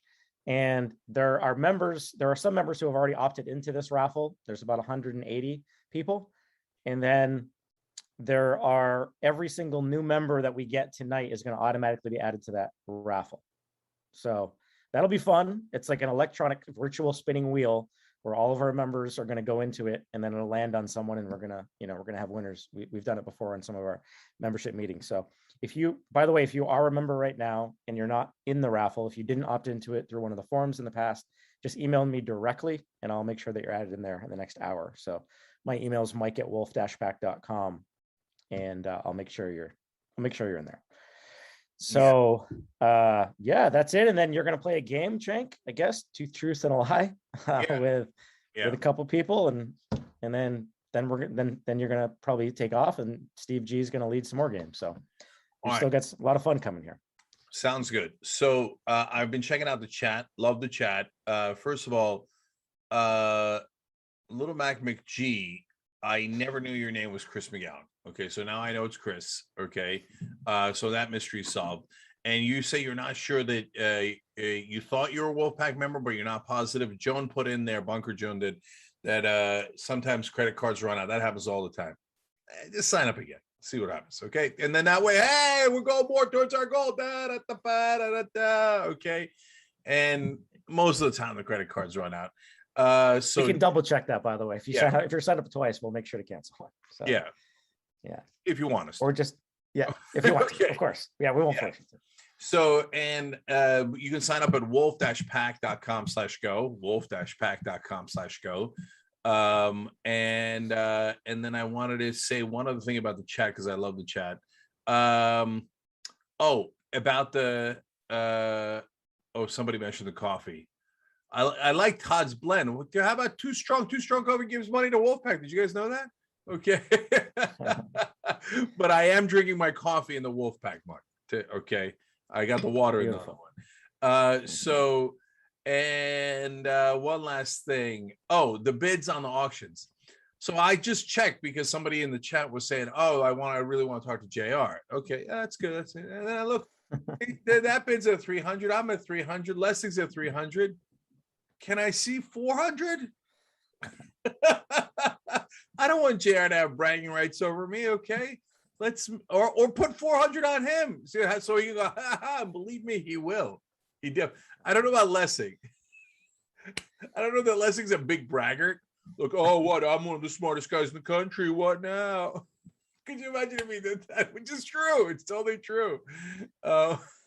I'm now amused at my own idea of all the people who are amazing at things bragging, kind of like I would if I was them. Like Nina Turner, like, I'm one of the best speakers in the country. What are you gonna do? All right, listen, guys. I want to tell you a couple things about me, and then I want to mainly talk to Armando, Anita, and Bill. Okay. So, as you, I think, almost all know that, I started Wolf-Pac almost exactly 10 years ago now, just a little past 10 years, and if I say this, I think every time, and it's exceedingly true. If we do everything else right, but Wolf-Pac doesn't win, then we did not succeed. Okay. If we do everything else wrong, but Wolf-Pac succeeds, we were totally fine. Mission accomplished. Okay. So if we do not get an amendment to do election reform and to get big money out of politics, the corruption will go on unabated. And the corruption I'm gonna get serious for a second, okay? And the corruption right now is absolutely strangling not just our government, but our country at this point. And I had Joe Walsh on yesterday. You guys can see it Monday on the conversation. So he used to be the most extreme right winger, a Tea Party Republican from about 10 years ago. Now he's left the Republican Party because he thinks they've just gone way overboard. Now, look, we need Republicans. This is a nonpartisan group. I want way more right wingers in Wolf-Pac because we've got to do this together. We cannot do it by ourselves, and we can't let them divide us. Okay, but there's one thing we agree on, Joe Walsh, myself, and everyone who's looking at this in an objective way, right? We have no hope now, because no matter what happens, whether it's Republicans or Democrats, they always find, an obstacle. We were going to do $15 minimum wage. We were going to give you a higher wage. But Manchin and cinema, but filibuster, but parliamentarian, but. But guys, Democrats then say, give me 2 more senators, and then we won't have to worry about Manchin and cinema. I'm here to tell you that's nothing but a lie. Okay. So, I think most of you know that, because if they got 2 more senators, then magically 2 new senators would pop up who are conservative or moderate, because they work for their donors. Their donors don't want you to have higher wages. They don't want you to have health care. They don't want you to have lower drug prices. So all those things where there's billions of dollars on the line, none of them will pass. I have said this for a decade now, since we've been doing Wolf-Pac, and unfortunately, I've been proven exactly right.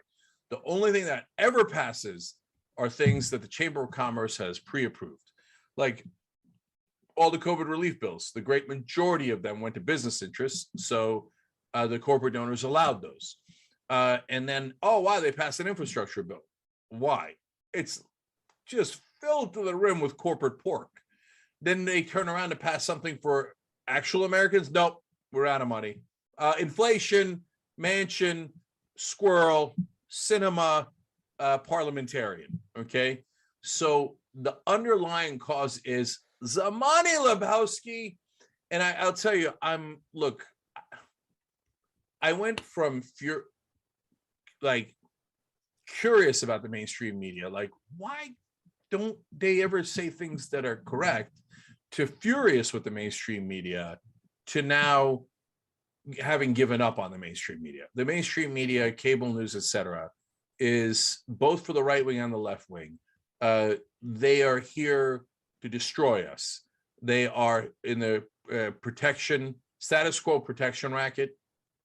They love corporate Democrats. That's their favorite thing in the world. And corporate Republicans are their second favorite thing in the world. And so they will do nonstop propaganda to keep money in politics. So there's a lot we have to overcome. And lately, the number one thing we've had to overcome is the Democratic Party. Okay. But we must overcome all of these things.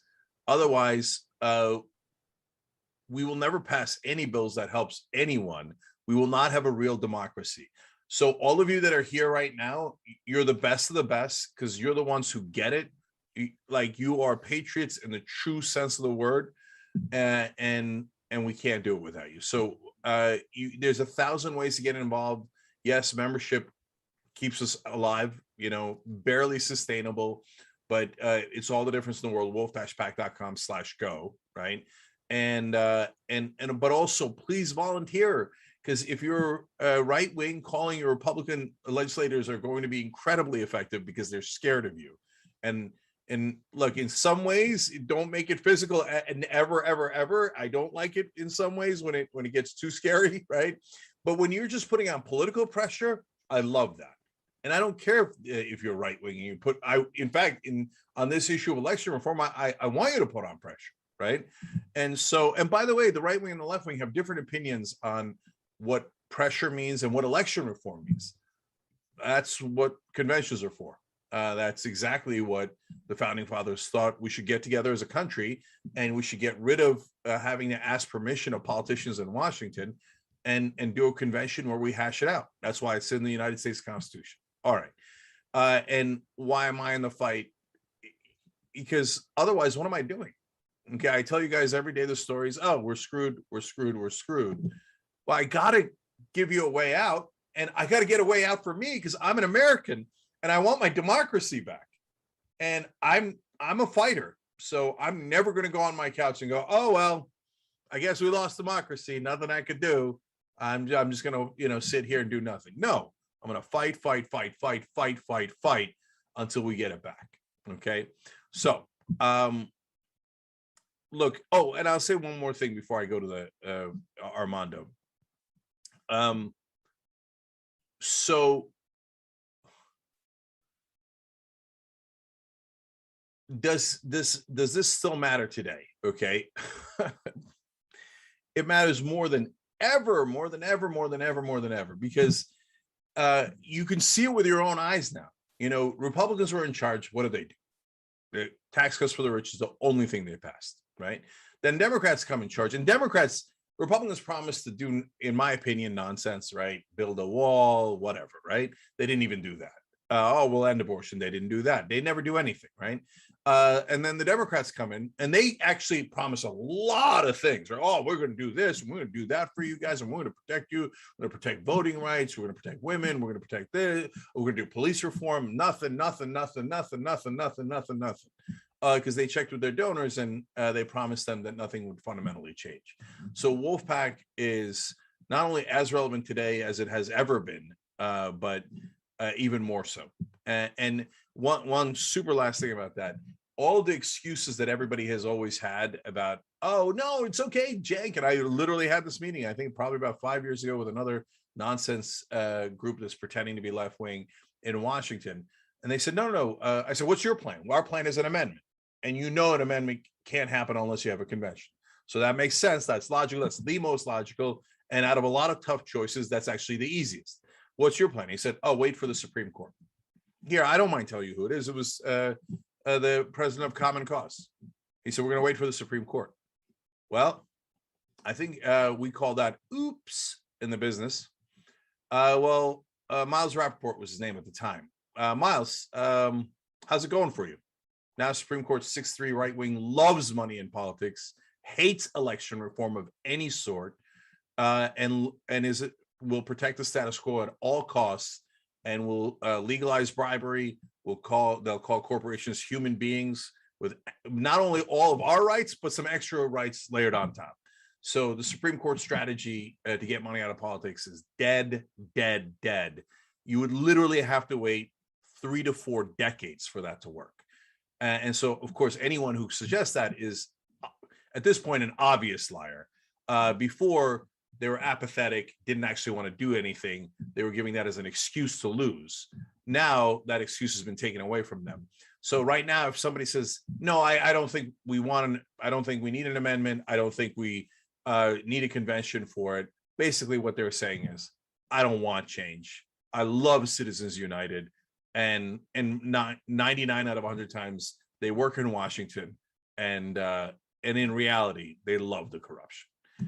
So I know the right wing hates the corruption. It's the best trait about the right wing. So I can't wait for more of them to join us, no matter how much I disagree with them on everything else, and no matter how much they disagree with me on everything else. All right. So I think I'm ready for Armando. So since I am not sure where he's going to appear, is he? Armando should be able to put his video and audio on now. He's coming from the jungle, apparently. There I am. What's up? Okay, I'm trying to see what page he's on. Oh, there you are. Hey. Yeah. Okay. All right. Armando, how do I say your last name? Is it Cardenas? There you go. Oh, that's the white person. Cardenas. It's Cardenas in Spanish. Cardenas? Yeah. Okay. It's all good though. Yeah. I'm not white, but I do speak like a white person. True. Okay. I'm a brown of a different sort. Yeah, where you talk with, it's all good. Yeah. Is that a real Christmas tree behind you? No, it's a bad. 'Cause I was gonna say, like, I'm slightly scared that something's gonna pop out of that tree and grab you. And do people call you Mando? Yeah, Mando's fine. Okay, man. All right. As in Mandalorian, obviously. Exactly. We were watching Mandalorian last night with the kids. All right. So Mando, how'd you get into Wolf-Pac? That's a loaded question, man. There's so many other stuff, like everybody's been saying here. So many other issues that I care about. You know, inequality, the environment, education, pay, wages, minorities getting treated in factories, whatever, women's rights, all kinds of stuff. And it seems like it kind of overwhelmed. You just don't know where to volunteer or give money to or do this. But at the end of the day, it has to be one thing that ties it all together, and that's money and politics. So why am I gonna quote unquote waste my time or efforts and sweat doing something when I can lay the foundation over here and maybe everything else can get fixed while this is done? I think if we get this done, the dominoes will kind of, it's a snowball effect. The dominoes will fall in place and everything else will get fixed. But I don't even remember when I joined. It's been so long that that it feels like a long, tired fight. But when you see states getting passed little by little, and then stuff like this, when you have people come to their workshop, and even like I would say 3 or 4 years ago. So I live in Iowa. And every year or every 4 years, it's a circus with the presidential candidates here coming, promising the moon and the stars, but nothing really happens. But even like 3 or 4 years ago, nobody was really talking about campaign reform, money and politics. The media was never talking about that. Nothing was discussed about it. It was more about other issues. But more and more, when you see on television, money and politics is a big issue, and that's what gives me hope, and that's why I stay, because of people like everybody on here. And you see like the wave coming little by little. It might be way out there in the horizon, but it's coming. There hasn't been like that in a long time. I remember going to political events here in Iowa for George Bush and Bill Clinton and stuff, and no money and politics discussion was even a topic. But now, since Bernie and even AOC came to Iowa the last campaign election, and she sold out. It was a person from New York came to Iowa who is not even running for office. It was so popular when we went to get in. And the people were, and I would wear my Wolf-Pac hoodie or hat, and they were all like Wolf-Pac.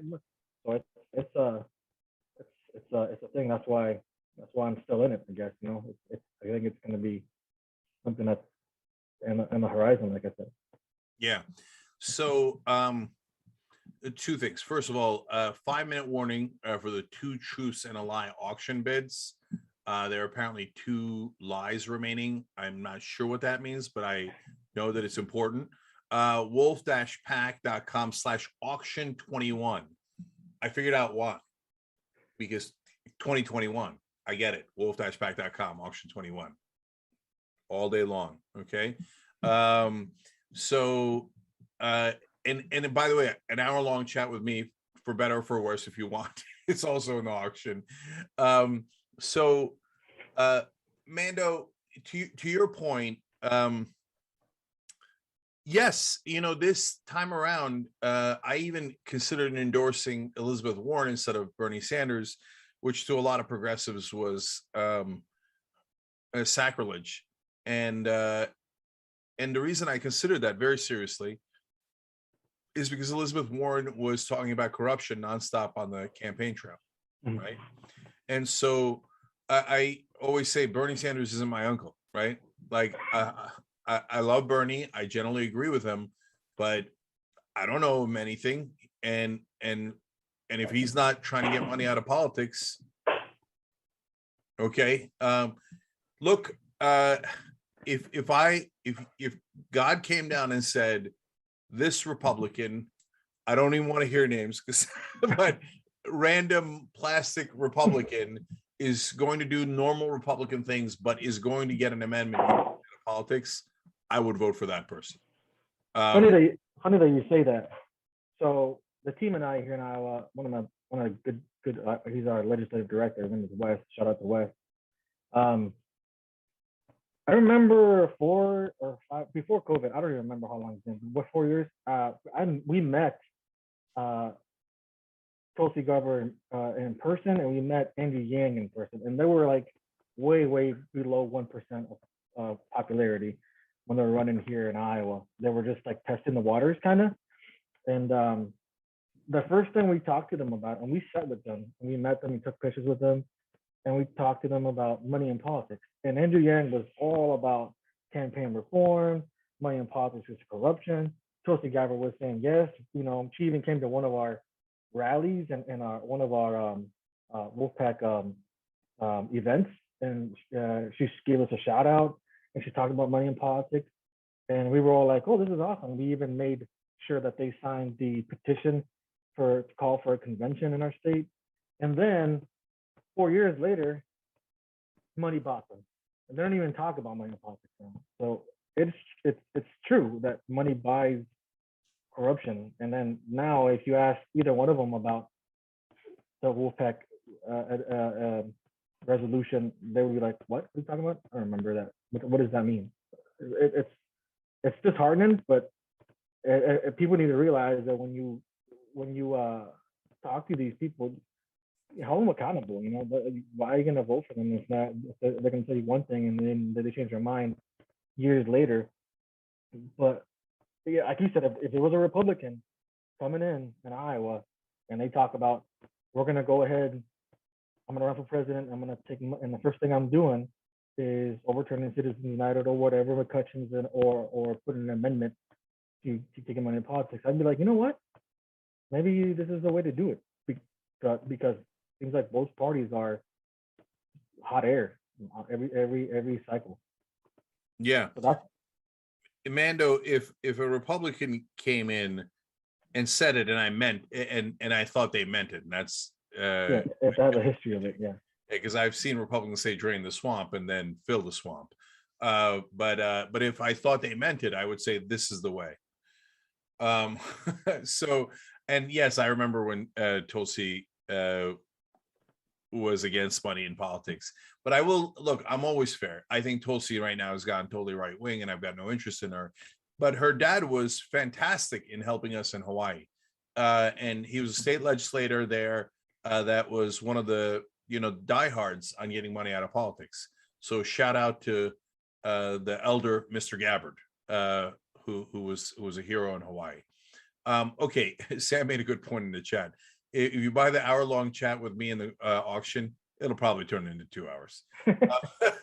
Okay, Mando, give me some of your highlights. Oh, by the way, not only wolf-pac.com/auction21 for the auction, but wolf-pac.com/go for signing up for membership, which is absolutely critical. We just need 250 more members, and that's definitely doable. Okay, Mando, highlights from when from Wolf-Pac. Like, do you remember any particular and it doesn't have to be a legislative fight, it could just be beers that you guys had that where you bonded, etc. Anything along those lines? Yeah, I have a bunch. There's so many. Like going to the workshop, the first workshop ever, that was pretty awesome.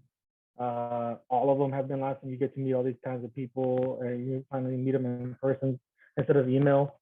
I remember another time we have action days in Iowa. Everybody doesn't know what that means. We have to go to the Capitol, lobby our state legislators to push for this amendment, to call for a convention, all this stuff. And I remember Wes and I went. We had a schedule to go to the Capitol, and it was freezing rain in Iowa, and we were like, "Should we go?" And we're like, "Screw it." We went, and it took us like 3 or 4 hours to get to the Capitol, and we were the only ones there as far as like lobbyists or people. And so we talked to everybody, and everybody that we talked to were like, "Well, you guys came in this weather?" And I'm like, so sign up. Look how dedicated we are. Then we had beers afterwards. That was pretty awesome. It was just a nice bonding experience between him and I. Meeting, getting some of the legislators to stay at the Capitol to be in my fantasy football league. That's kind of cool, you know. I got a couple of people on there.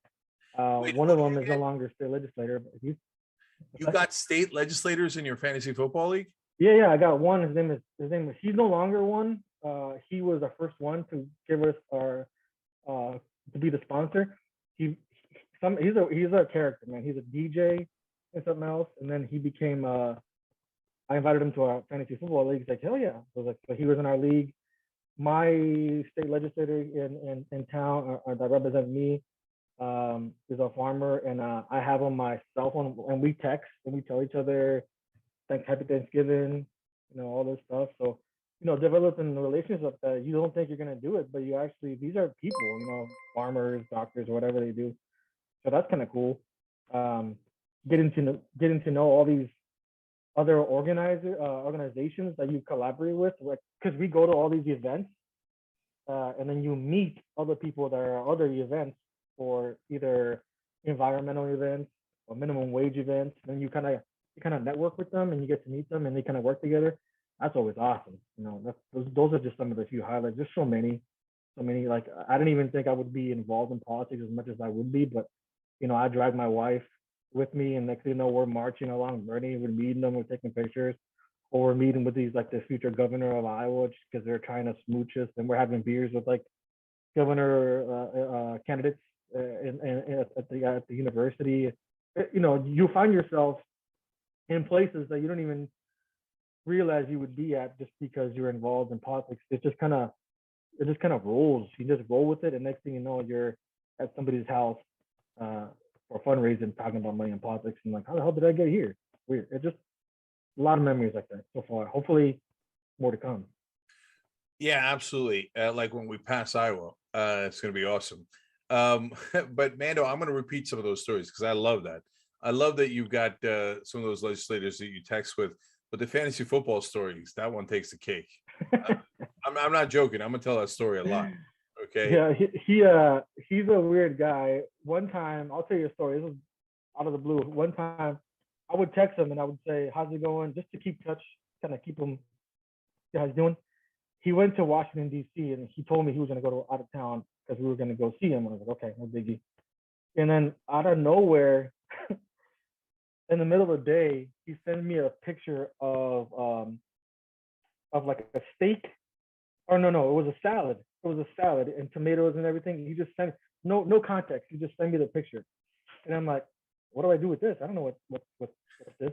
And I showed my wife, and she's like, what? I don't know. So then I replied back, that's not what a wolf eats, you know. And then he takes me back, and he sent me back later on, about a half hour, and he said, changed my mind, and he got a big old steak, and he's like, there you go. I was like, there you go, that's a wolf. He's like, so it's just funny stuff like that. He's just a weird guy. So I was like, you need to be in my fantasy football. And he's like, okay, I'll be in it. So he's still in it. That's amazing. Okay, last two things here real quick because I got to go to the next folks. What do you do in real life, Mando? I work for a university, and I'm a financial counselor. Okay, all right, that's awesome. I love it. Shoot, what was I going to ask about the legislator? Has he ever won the league? No, because I told him he quit. He was about to quit because I told him the last place punishment, you either have to get your frosted tips, do the combine, or go trick or treating in March. And he didn't want to do any of those, so I said, "Better step up, man." So he's he's trying not to be the last place. That's the last place punishment. You got to choose between the option of those three things. Okay, that's amazing. I like how you're not sparing anyone.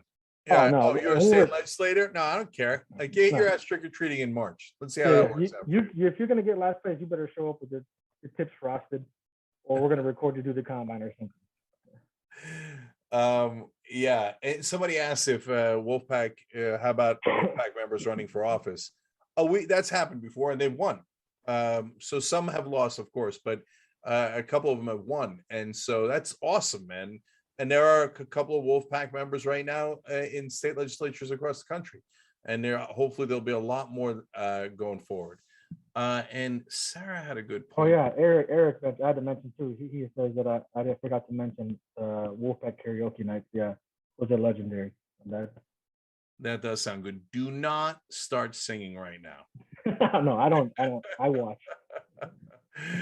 Okay. Okay, Mando, you're awesome. This is the way. Thank you. Anytime, man. All right, love it. By the way, so my schedule's insane, but every time I come on talk to you guys, I love it. I love it. I love it. I didn't know those stories from Mando. I love those stories from Mando. I'm going to repeat those as if they're mine. Okay. and I love that he lives in a forest, and it's either the biggest forest in the world or he's the smallest man in the world, and just like it's trick photography. But anyways, all right, we're gonna go to Anita Schumacher next. Can I get an Anita up in here? What did Sarah say that I wanted to respond to? Hello. Hey Anita, how you doing? Hey Cenk, how are you? I'm rock and roll, sister. Nice.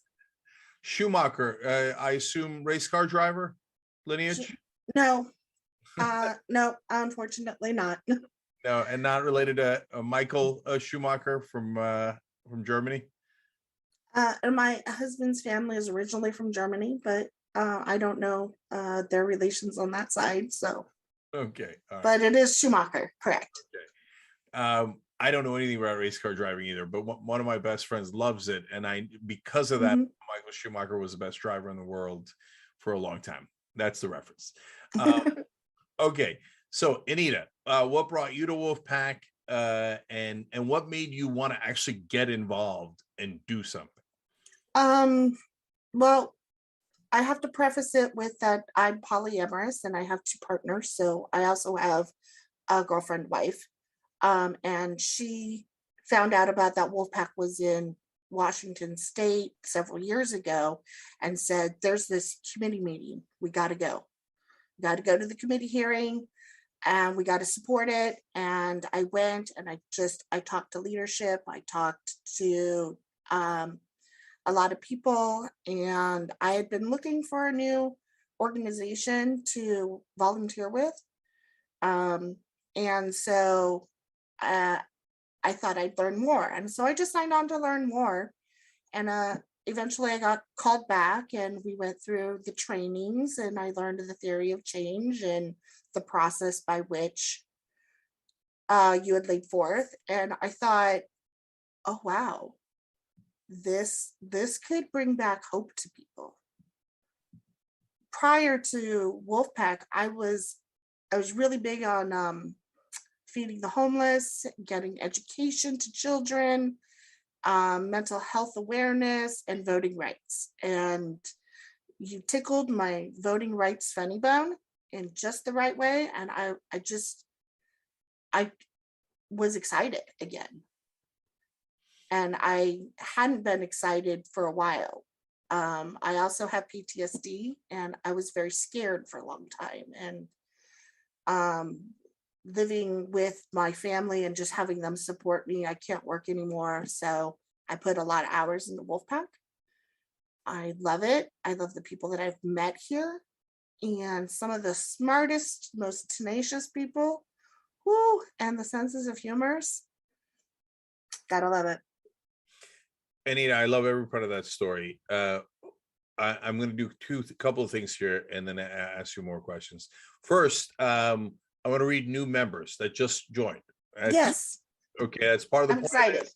And I love it. So Sparkle Amity just joined. Now we're Woohoo! sparkling. So we're done. We're good. Okay, you can't lose if you're sparkling. I love it. Sparkle Amity. Michael Korn, Joyce Butts, Stanley Monroe. Stanley, you're awesome. Thank you. Kathleen Jacobs, Melina Kia. I'll stop there. I've got more coming up in a little bit. I love every new member. wolf-pac.com/go. wolf-pac.com/go. PAC is PAC. Okay. And Sam reminded me that one of his highlights was when conservative Republican operative John Pudner was singing karaoke in a gay bar in Utah with Wolf-Pac members. Okay, so anything is possible. And my ideal, Anita, I want to bring the country together through Wolf-Pac, right? So there's a lot of division, and honestly and unfortunately, I participate in some of that division because the two sides battle, and I'm one of the battlers, right? And I'm in the fight. But at the same time, I would love to work with the right wing to end the corruption. Nothing would make me happier, and nothing would be more important. Okay. Then we can go back to fighting on all the other stuff, right? So, Anita, you mentioned like you're working on the homeless issue, et cetera, and now you're working on this. See, Lessig's right. It's not that the homelessness issue is not as important. It's that unless we solve this first, we can't ever solve the homelessness issue. Like in California, Democrats control everything. They have super majorities. Theoretically, they care about the homeless. And you know what's happening in California? Homelessness has exploded. And why has it exploded? Because Democrats take money from real estate interests, some of the biggest owners in California. And real estate guys, they don't make as much money if they build affordable housing. They make a lot more money if they build high-end housing and sell it to guys who live in Saudi Arabia and China and Russia and are laundering their money. Okay, so they buy the Democrats. The Democrats are just as corrupt, and they do nothing about homelessness.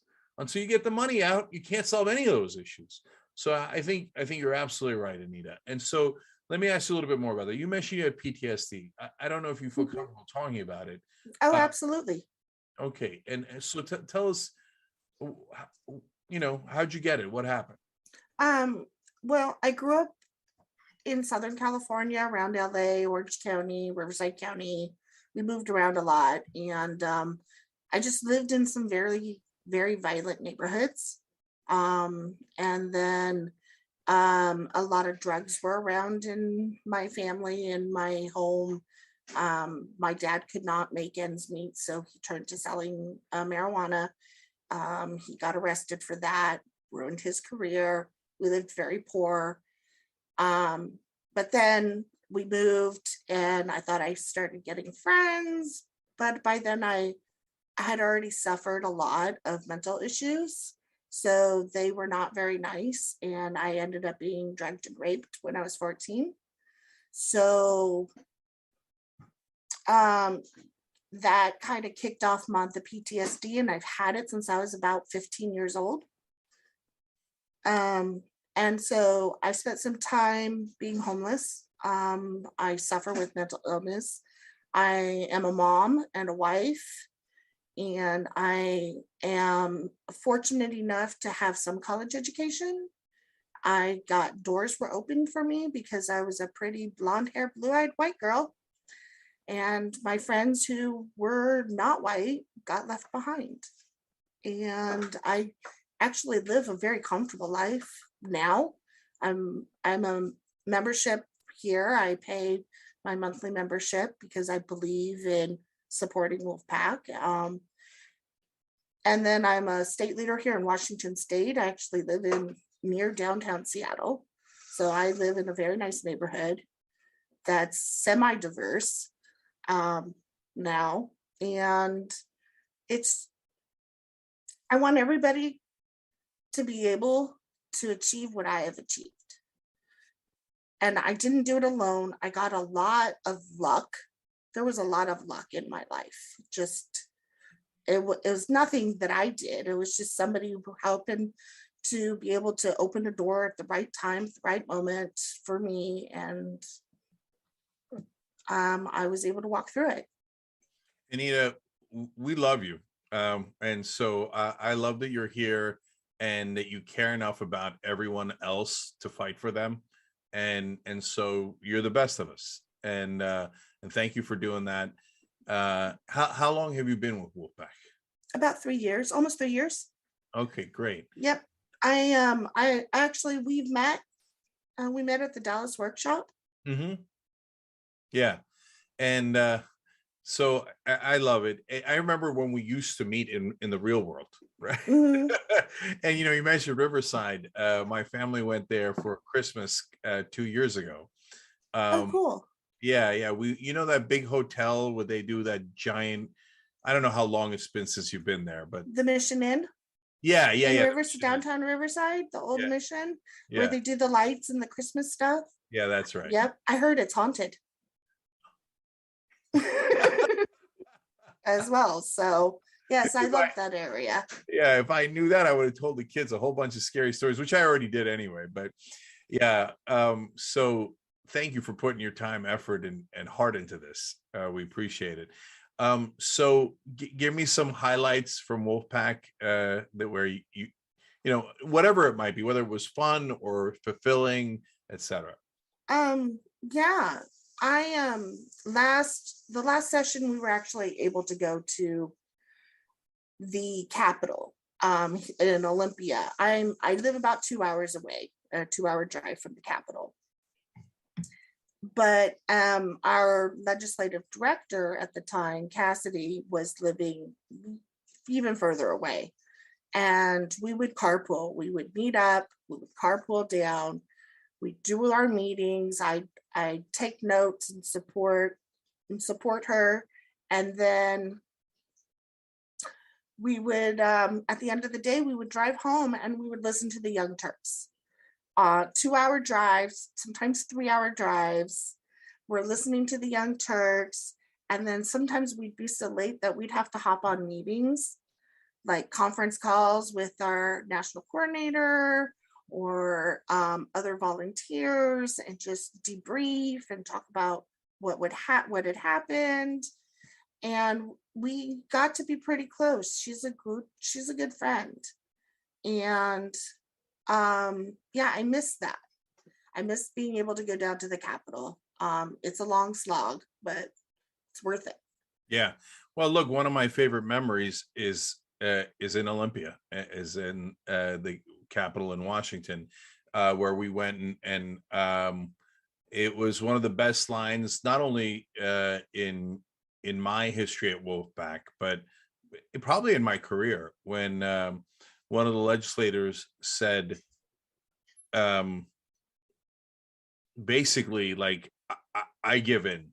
You guys, have shown how much you care about this and how strong you are. And so I submit to the will of the people. And he changed his vote in our favor so that we can get out of committee. And that was that was a beautiful moment, Anita. It was beautiful moment. It was beautiful. And you made that happen, right? So yeah, everybody chips in, and of course there were other people, but you were a big part of that. And so I love it. We got to keep going. And guys, a lot of you that are in Wolf-Pac, it's it was Bob Hasagawa. And I think he later voted against us. Okay, but that's what I was going to get to, which is the tough times, right? And it's hard not to get discouraged when you're not putting up a ton of wins on a consistent basis. Of course, right? That's humanity. That's normal, right? At the same time, I was just having, of course, I'm over talking here, and I probably have to go to the next person. But one more thing, I was talking to a candidate this morning. I had a breakfast with a candidate who's running here in California for a U.S. congressional seat. First, I told him, look, if you're not interested in getting money out of politics, I'm not interested in you. So this could be a quick breakfast. Toast. Yeah. But I said, look, it's on our side. It's a long, hard slog. But if we're not in the fight, we're not going to win. And And even if you get in there and you don't get money out of politics, you're not going to win on any of these issues. Okay. So we don't have a choice. We've got to fight. And I have a lot of hope. And you know, let's do another interview. Let's do the game. And then at the end, I'll tell you why I still have tremendous hope. And every new legislator or potential legislator that I talk to, I tell them this is the issue, right? And I explained to them how we lost the $15 minimum wage fight recently in Congress, and that was supposed to be a layup. It was the number one promise of progressives, number one as in not the most important, but the easiest, and we lost instantly without a fight. It's because 8 Democratic senators were like, no, I take money from corporations. They don't want higher wages. That would reduce their profits. No, of course I'm corrupt. And every Republican voted against higher wages. So you can't even get layups unless Anita's working in Washington, you're working wherever you are, and Mando's in Iowa, and we're all fighting out here, and we're all doing our part. And, you know, and at the end of the day, together, I swear we're going to win. And so, Anita, I love that you stayed in the fight. Thank you so much. Appreciate it. Can I say one more thing? Of course. Yeah. I just want to plug my donation that's in the auction. Oh yeah, I saw that. I knew I was forgetting. Destination vacation. Yeah, that's my timeshare. I exchange points for various places around the country. And I'll throw in there, if whoever wins it, if you pick Seattle, which there is this downtown Seattle location, I will personally be your tour guide for a full day. All right, look at that. Okay, so, and the link is in the chat. So wolf-pac.com/auction21 if you need the link, or you can just type it out. And that's a vacation. That's amazing. Look at how generous Anita is, right? And so thank you for doing that as well. Everybody go check that out. Speaking of which, so I'm going to bring in the next person here, Bill Spots. But Anita, you're the best. Thank you. And as I'm bringing Bill in, I just want to read new members. Okay, so Joel Kraft, Christopher McGowan, there he is again. Okay, a little Mac G. Valerie Doyle, Raymond Lee, Brenda Runebaum. So I'll read more in a second. You can become a member, and it's essential that you guys are members. That's how we stay afloat. And no question. Look, there's tough times all around. There's tough times at Wolf-Pac, but if we have enough members, we get through the hard times. TYT bottomed out at least a dozen times. Like we're this close to going out of business, this close. And then we pick back up, and it's always the members, always the members. You carried us at TYT, you've carried us at Wolf-Pac for 10 years. And we cannot win without Wolf-Pac. We need Wolf-Pac. We need it desperately. We need it, no questions asked. So please participate. wolf-pac.com/go. And as Anita told you, Mando told you, look, it's some of the most fulfilling things. And you get to meet friends and have these incredible bonds, and sometimes get state legislators in your fantasy football. Okay, Bill. So Cenk, just for the record. Yeah, I know we have 4 minutes technically. You can take longer with Bill. We have the auction coming up for the 30 minutes at 8, but you can go into that a little bit, just so you know. Yeah, I figured. And I figured that you figured that I'm never going to do anything on time. So Steve G is not going to be happy about this, but okay. All right, Steve, you're going to be all right. We'll make it work. Your brother. You're going to be all right. Okay. Everybody's got nice backgrounds. All right. Bill. Except for me, no background. That's true. Tell us how you got into Wolf-Pac, why you got into Wolf-Pac. Okay, so I checked my email archives, and I became a TYT member October 3rd, 2008, which means when Citizens United hit and then Wolf-Pac became a thing.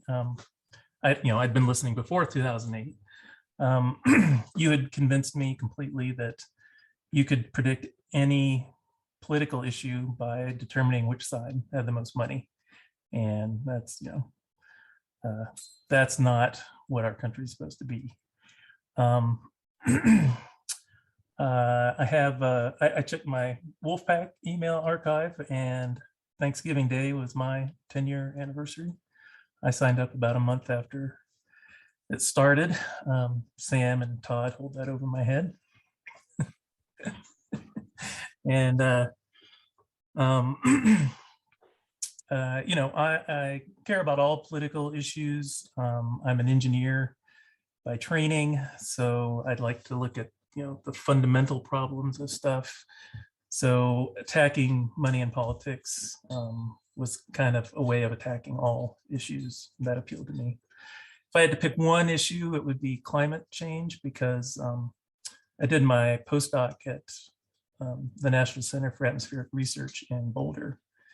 A postdoc is, after you get your PhD, it's like a scientific apprenticeship, right? So my area was modeling and simulation. I was not a climate scientist, but I was working with climate scientists, and I knew what they were talking about, what issues they were debating as being on the cutting edge of the science. Global warming was nowhere near a controversial issue, right? I saw it, and I saw how it was portrayed in the media, and how the right wing talked about it, how nothing was getting done on that, and couldn't get done as long as oil and gas companies controlled our politicians. So that was kind of my entry into Wolf-Pac. Yeah. So sometimes people ask me to make predictions because I do it on the show all the time. And with one giant exception, which is Trump leaving office, that I lost a bet to Ann on. But that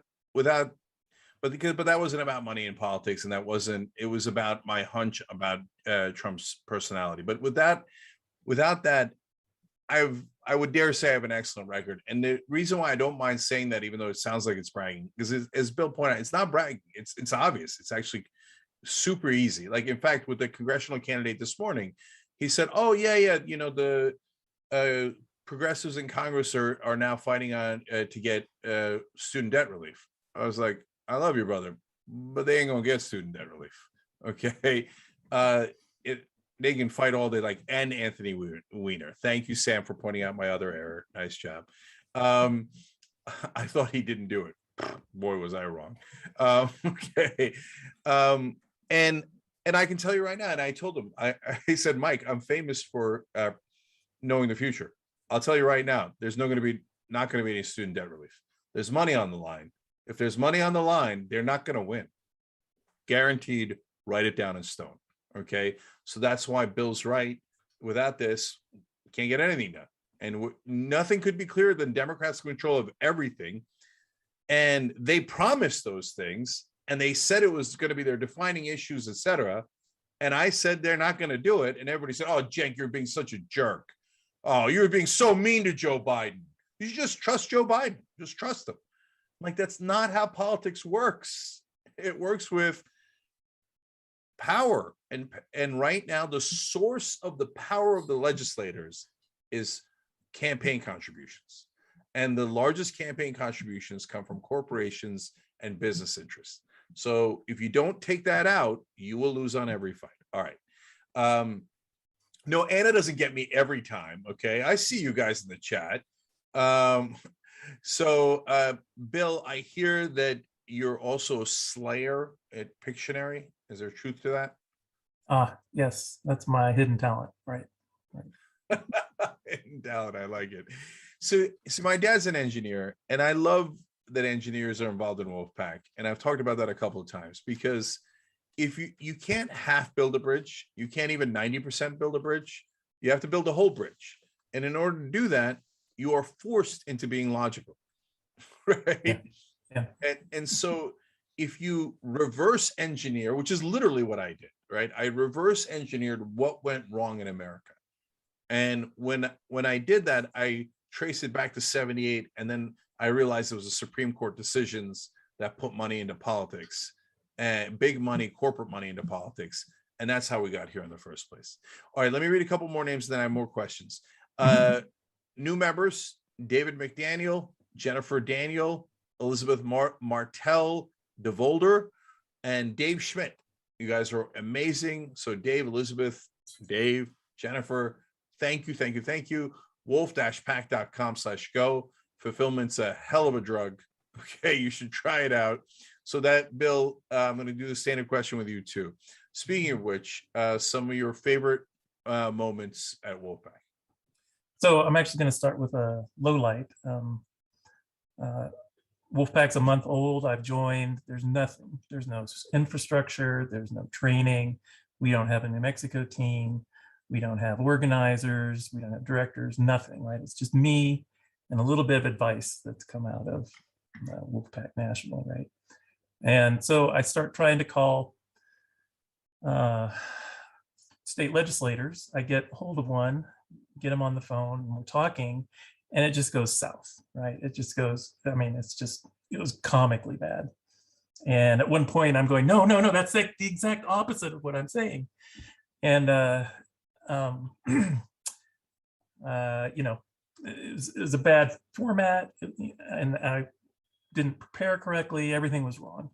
And it was so bad, really, that I kind of stepped back and I said, okay, there are people who have skills to do this. It's not me. I'm going to up my donation and pull back as a volunteer, which was my status for several years until Trump got elected, and I went to the Women's March in January of 2017 and said, okay, I got to do something.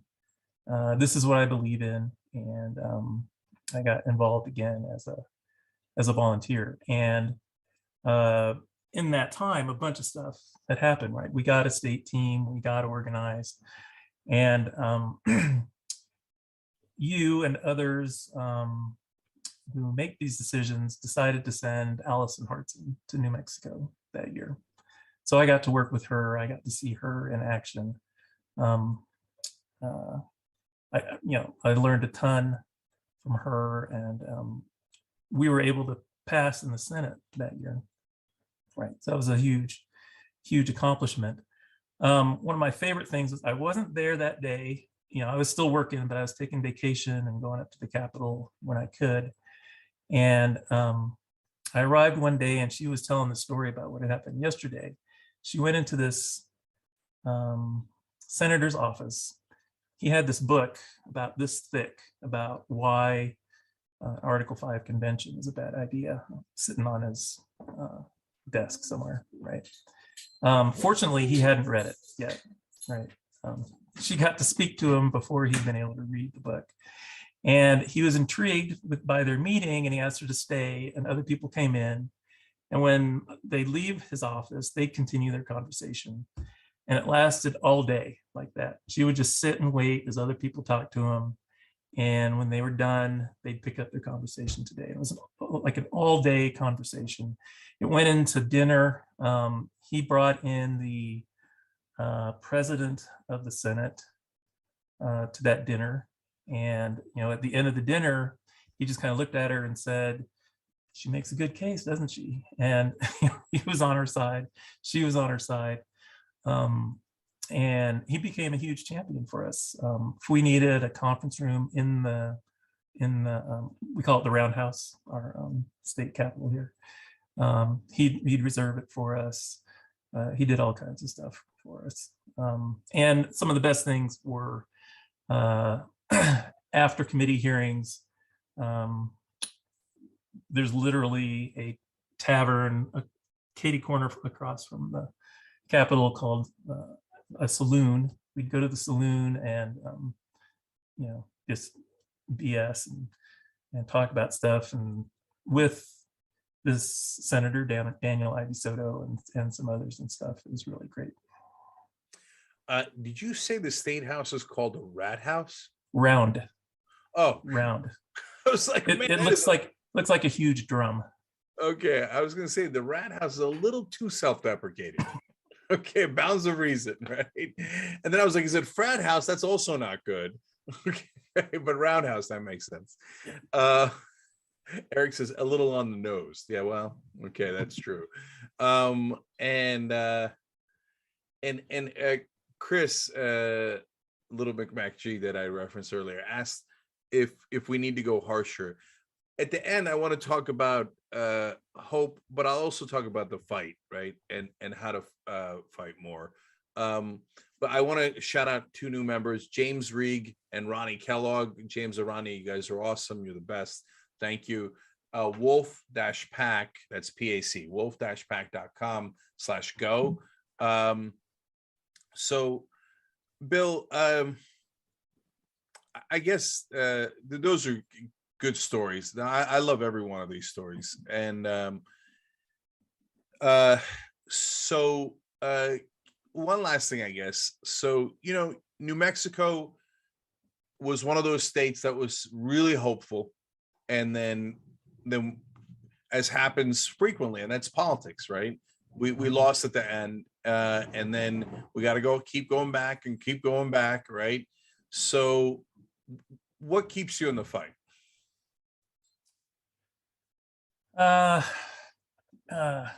Man. So it does get a little dark. We've had, our Senate champions have said, you've passed in the Senate, now you need to do it in the House before you come back to us. So all of our efforts really have been in the House since then. The speaker is against us. We've had meetings with them. They feel like they're good meetings, and then he assigns us to 3 committees, which is impossible in New Mexico. We just had 2-month sessions, so there's no way to do that.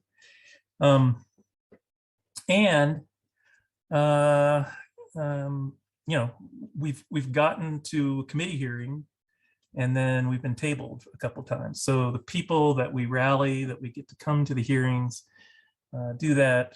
They see it get tabled, they get discouraged. So it's it kind of snowballs in a negative way. They're less inclined to kind of do the same thing. But at the end of the day, it's what a lot of the volunteers have been saying all day. It's the people. The people here are really great. They're really informed. Their attitudes are great. I just want to continue being a part of this team because at the end of the day, I believe in what we're doing, and I love the people I'm doing it with. Yeah, I'm asking for members to sustain us, but we definitely want volunteers too. Volunteers is the bloodline of Wolf-Pac. That's what we got. So every other group has money, they have connections, etc. We have all of you guys and the volunteers, and it is the best set of volunteers I have ever seen anywhere by a landslide. Most other groups barely have any volunteers.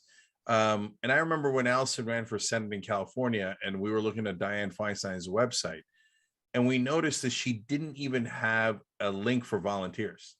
She was not asking for any because they don't care. They don't want you. They just want the money, Lebowski. So on the other hand, if you wanted to donate to Feinstein, believe me, she had plenty of opportunities for you to donate, right? But volunteers say, I don't want you. No, I'm the opposite. We have to have enough money, enough members to sustain us. But the volunteers are the ones who make the calls, who reach out to the legislators. And you're hearing some great stories about having dinner and drinks and et cetera, and all these different things with these state legislators. And it does feel shocking, especially if you're not used to it at the national level. You can't talk to a legislator unless you have several $1,000s in checks at least. And it does happen, but it doesn't even need to be that. If all you did was make a couple of calls in your home states when we need to pressure politicians, that makes a giant difference. And then you could feel like, hey, I did something. And it's true, you did. And it makes a difference. And try it a little bit. And if you like it, do a little more, right? Until I got one more story if it came to mind. My wife was out of town. So I was responsible for the kids. And I picked them up after school or whatever. But there was a Senate committee hearing that evening. And Allison had, talked me into coming. It's an hour drive from where I live to the Capitol. So I packed the kids in the car and I went to the Capitol and I brought them in and I was showing them around, and I thought, it was a good educational experience for them and all that. We got to the hearing room and it was packed. You could not get into it. Allison had saved a place for me because I had agreed to be kind of a liaison between her and Sam. So I got in, but my kids didn't. They were left out in the halls, and they were 17 and 13. Right? They were able to find the closed circuit feed of what was going on inside. And because I picked them up from school, they had their homework and stuff to do. But I was just, sweating it out that whole time that I was an absentee dad, leaving my kids alone, not being able to get out to them if they needed me. And but that committee was great. We won that committee hearing. I love it. Not the part where you left your kids behind, but the part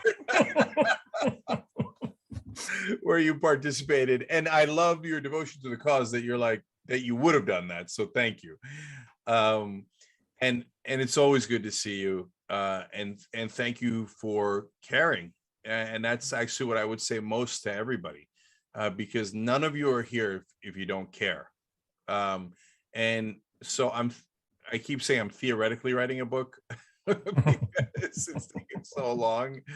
I did finish the first draft. I have tons of editing left. Anyways, in the book, at the end, in the last chapter, I talk about how the media has a lot of different mythologies that the corporate media in this country that they use to make sure that they protect the status quo. And one of the most important ones is being cool.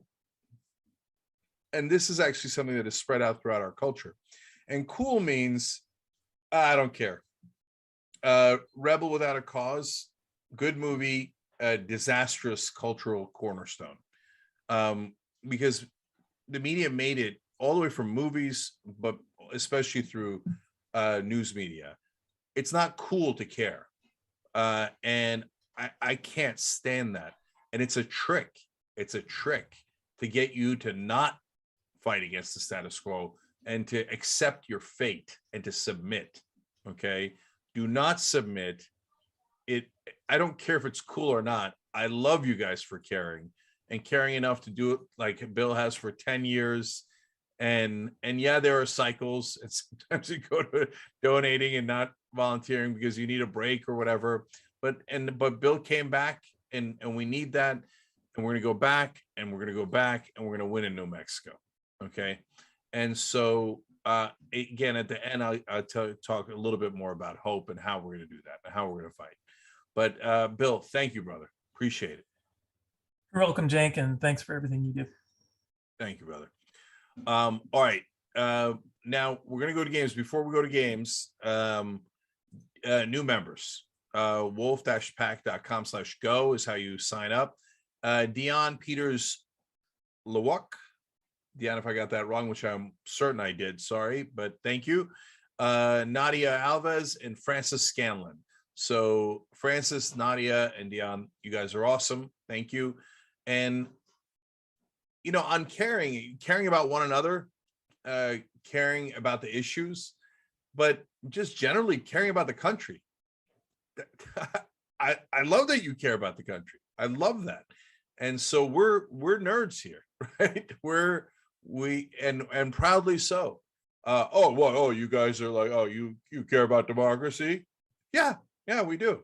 We think it's kind of a good thing, and we think that it helps our fellow man, and we like to fight for it. And certainly, if you don't fight for it, you ain't gonna get it. So, corporations fought for it to the tune of billions of dollars they put in, and we need to fight back. I do not want to submit to corporate rule. I just don't want to submit to it. Okay. Mike. Yes. Hey, Cenk. Great segment. Thanks for doing that. That was really cool. I love hearing those stories. Yeah, I love those stories. And we have had a ton of new members, and we're also past 50% already for our goal for the entire month. So, wow, this is a great day for Wolf-Pac, and I just want to, just let everybody know how much I appreciate that, people who stepped up today. And we're not quite done. That's right. Finish it. Let's finish it. Let's do it. So and by the way, here's I'll say one more thing, Mike, real quick about that. Yeah, of course. Look, so Bill and Anita and Mando and every other volunteer, especially the state leaders that have put so much time in, and I can go on and on. I talk about how they're heroes on the show, and that's because they are, because they care about someone else, and they bother to spend a lot of their personal time to do that, and I think that speaks so well of them, and without a lot of glory, etc. But the members are also heroes, because if you're not a member, we don't exist. And you don't give Bill and Anita and Mando an opportunity to go fight for you at the state houses, and to win and to bring things back. So thank you, and a shout out to all the members, the new ones, the old ones, the ones that have been here a decade, the ones that have been here 10 minutes. So thank you. wolf-pac.com/go. Okay, Mike. Okay, so we're gonna make this is fun. We do this every once in a while, Cenk, with our members. We have a raffle, and we're gonna spin the wheel. I'm gonna try to do it as quick as I can, Steve, because I know you've got your game coming up, and I think we can do it pretty quick. So what I've done is I've taken all of our members who have opted into our raffle, and I'm gonna put them into an electronic wheel. I'm gonna show you that in just a second. I'm gonna share my screen. And everyone who became a member tonight, just in the last hour or two, is also in here. Just so you guys know. It's pretty hard. Okay, so I'm going to share my screen. I'm going to show you exactly what we're going to give away here tonight. And then we'll get into the games. So here we go.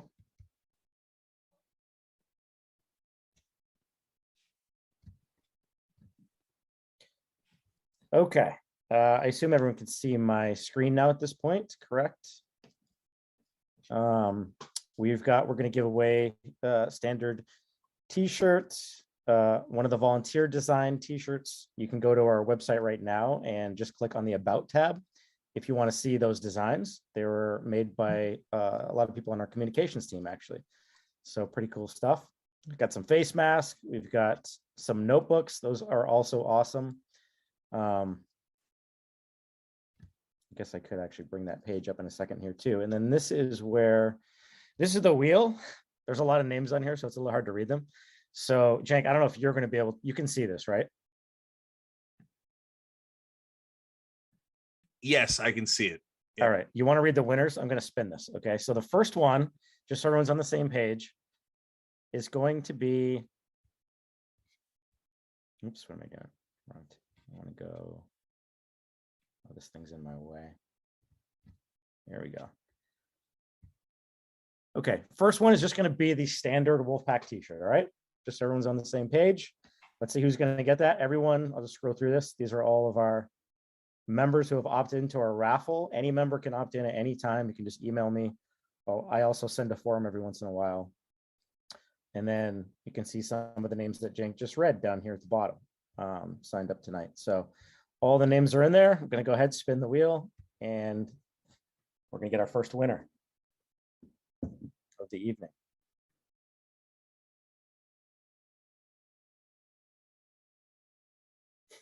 Hey, look at that. Joyce Butts just won. She just signed up and she wins instantly.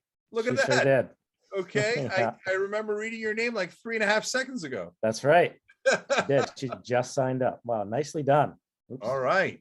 I mean, look, if that's not a good reason to sign up, I don't know what is. Okay. You sign up, you instantly get free stuff. Maybe. So just so we don't forget. Next one is the volunteer design off of our merch page. Where did it go? Did I lose it? No. All right, give me a second. I think I actually clicked out of that link. So just give me like difficulty. Just give me like 2 minutes. No idea what that is. Need 2 minutes to bring that back up again. Yeah. Meanwhile, by the way, wolf-pac.com/go. Apparently you could join and then a couple of minutes later win fabulous prizes. and instantly, of course, there are allegations of rigging this election. Hey, good news. If Wolf-Pac wins, you can discuss that in election reform convention. No, our raffles are free and fair raffles. Okay. All right, let me just make sure that we're all good here again. I close all unnecessary. Okay, here we go. All right, let's try that again. Volunteer design. We're going to the wheel. Let me share my screen. Here we go. All right, volunteer design. Here we go.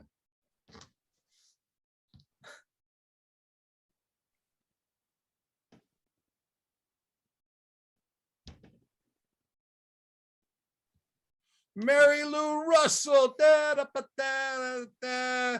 What did Mary Lou win? A volunteer design t-shirts Yes. designed by our communications team. Very well done. That's all I need for now. Next, we got a Fight Club t-shirt. Those are obviously pretty cool. Oh, I love those. I have one of those. Yep. Am I in this And- raffle or is that cheating? You didn't sign up. You got to opt in, Cenk. Sorry. Well, there you go. So if you don't participate, you don't win. Lesson learned. Oh, look at that. Oh, come on, Christopher McGowan, Little Mac McGee, out of nowhere. It's funny. They were just saying in the chat, hey, can he win twice if he accidentally signed up twice, right? Well, I don't know, but you just won once, so hang in there. You might win twice. Oh, that's great. Yeah, new people. A lot of love here tonight in this raffle. Now we're going to do a face mask. These are handmade by Bunker Joan, by the way. Oh, that's awesome. They're awesome. They are awesome. Here we go. Every time we do things like this, and I forgot to sign up. Now I shouldn't win things, obviously, right? I think those are good. Nancy Howard, da, da, da, da, da, da. Nancy's a new winner. This, can you guys see these fireworks? This not the fireworks, but the confetti. Okay, we're fancy over here. It's pretty fun. All right, notebooks. Those are super cool. You can go and check them out on the merch page. If you go, again, it's on the About tab of our homepage. So you're going to get one of each. There's 2 designs on there. That was Sean Hansen, one of our tech guys, but he's also a pretty damn good artist. Look at that. Is that, oh. Philip A. Finn. Da, ba, da, da, da, da, da. Did you see who the name right before that is right here? I don't know if you can read that, Cenk. The name right before, look how close that is. Brent Welder almost won. Well, unfortunately, it's happened before. Kind of looks like it's on him, but okay. All right. Good stuff. So if you know what, guys, we're of course we're running behind and all that stuff, but I want to tell you a quick Brent Welder story. So the other day, somebody sent me the platform language on getting money out of politics, the Democratic Party platform message. And I looked at it and I was like, man, that sounds so much like the Wolf-Pac message. That's amazing. I don't know anyone else who writes, you know, in the same way that we do. Like, it was just hauntingly similar. Not hauntingly. Why is it haunting? I don't know. It was incredibly similar to how we write it, right? The phrasing, etc. And that's in the Democratic Party platform. And then I remembered, I'm like, wait, did Brent Welder write that? And I asked him, and he's like, he had written the original one back in 2016. And yes, and Brent is a Wolf-Pac member, and a Wolf-Pac member wrote the Democratic Party platform for Money in Politics. Now, that's the great news. The bad news is they don't listen to that. But that's pretty badass. That's pretty cool. And I was, and Brent was this close to being a U.S. congressperson from Kansas. And he's just an amazing guy. So yeah, that would have been phenomenal. Yep. Well, could have gotten a good one there, and they missed it by just a bit, unfortunately. Yep. And of course, they got a corporate Democrat who has literally done nothing since she's been in office. Yeah, just keeping it. Of course. All right, so I put Brent there because technically it showed that he did win. I don't know where Philip came from, but we'll you're both winners. So let's go. Let's do a standard T-shirt now. I'm back here. Another winner.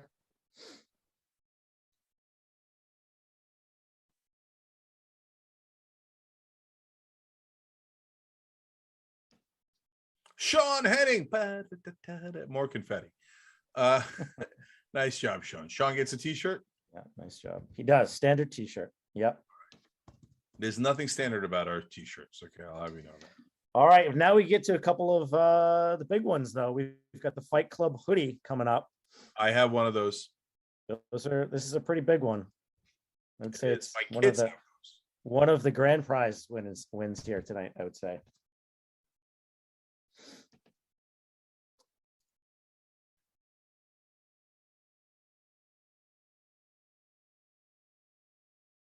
Deidre Hammond. Deidre might have won before, but I could be wrong. I'll have to check. Nice win, though. Oops.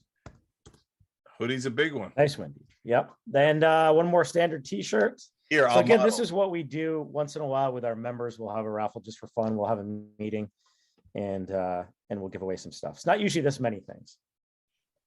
Although Eric does get a little frustrated if I get carried away sometimes, because he's almost always on those calls. All right, standard T-shirt. Here we go. I'm the Vanna White of this game. I even modeled a shirt. Yeah, looking great, Cenk, over there. Well, oh, look at this. The Godfather, Bob. Is it Raphael? That's what I'm talking about. Yeah, the legend from the Rhode Island team. There you go. Here you go, Bob. Rhode Island for the win. Bob for the win. Godfather for the win. Absolutely. He Okay. made us an offer we couldn't refuse. So now he's got a T-shirt. All right, volunteer design. One more of those. Who's that going to be? Oh, Jason Argento, almost. Oh, Jen Loom. Jen, you're awesome. Way to win. Thank you, Jen. Thanks for being a member. And then just two more. Let's do one more of Joan's face mask here first.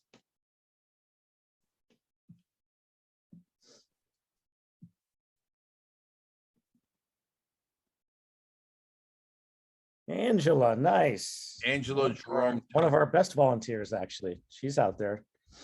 She's All out right. there today. What's up, Angela? Nice job. Nice job, Angela. Great. I feel like we nearly stopped your name a couple of times. What's that? I feel like we nearly stopped at our name a couple of times. Yeah. And but just hey, like in the States, we nearly win a couple of times, and then all of a sudden we win. All right, last one. We're just going to do a couple more notebooks, and that will be it for the raffle. Here we go.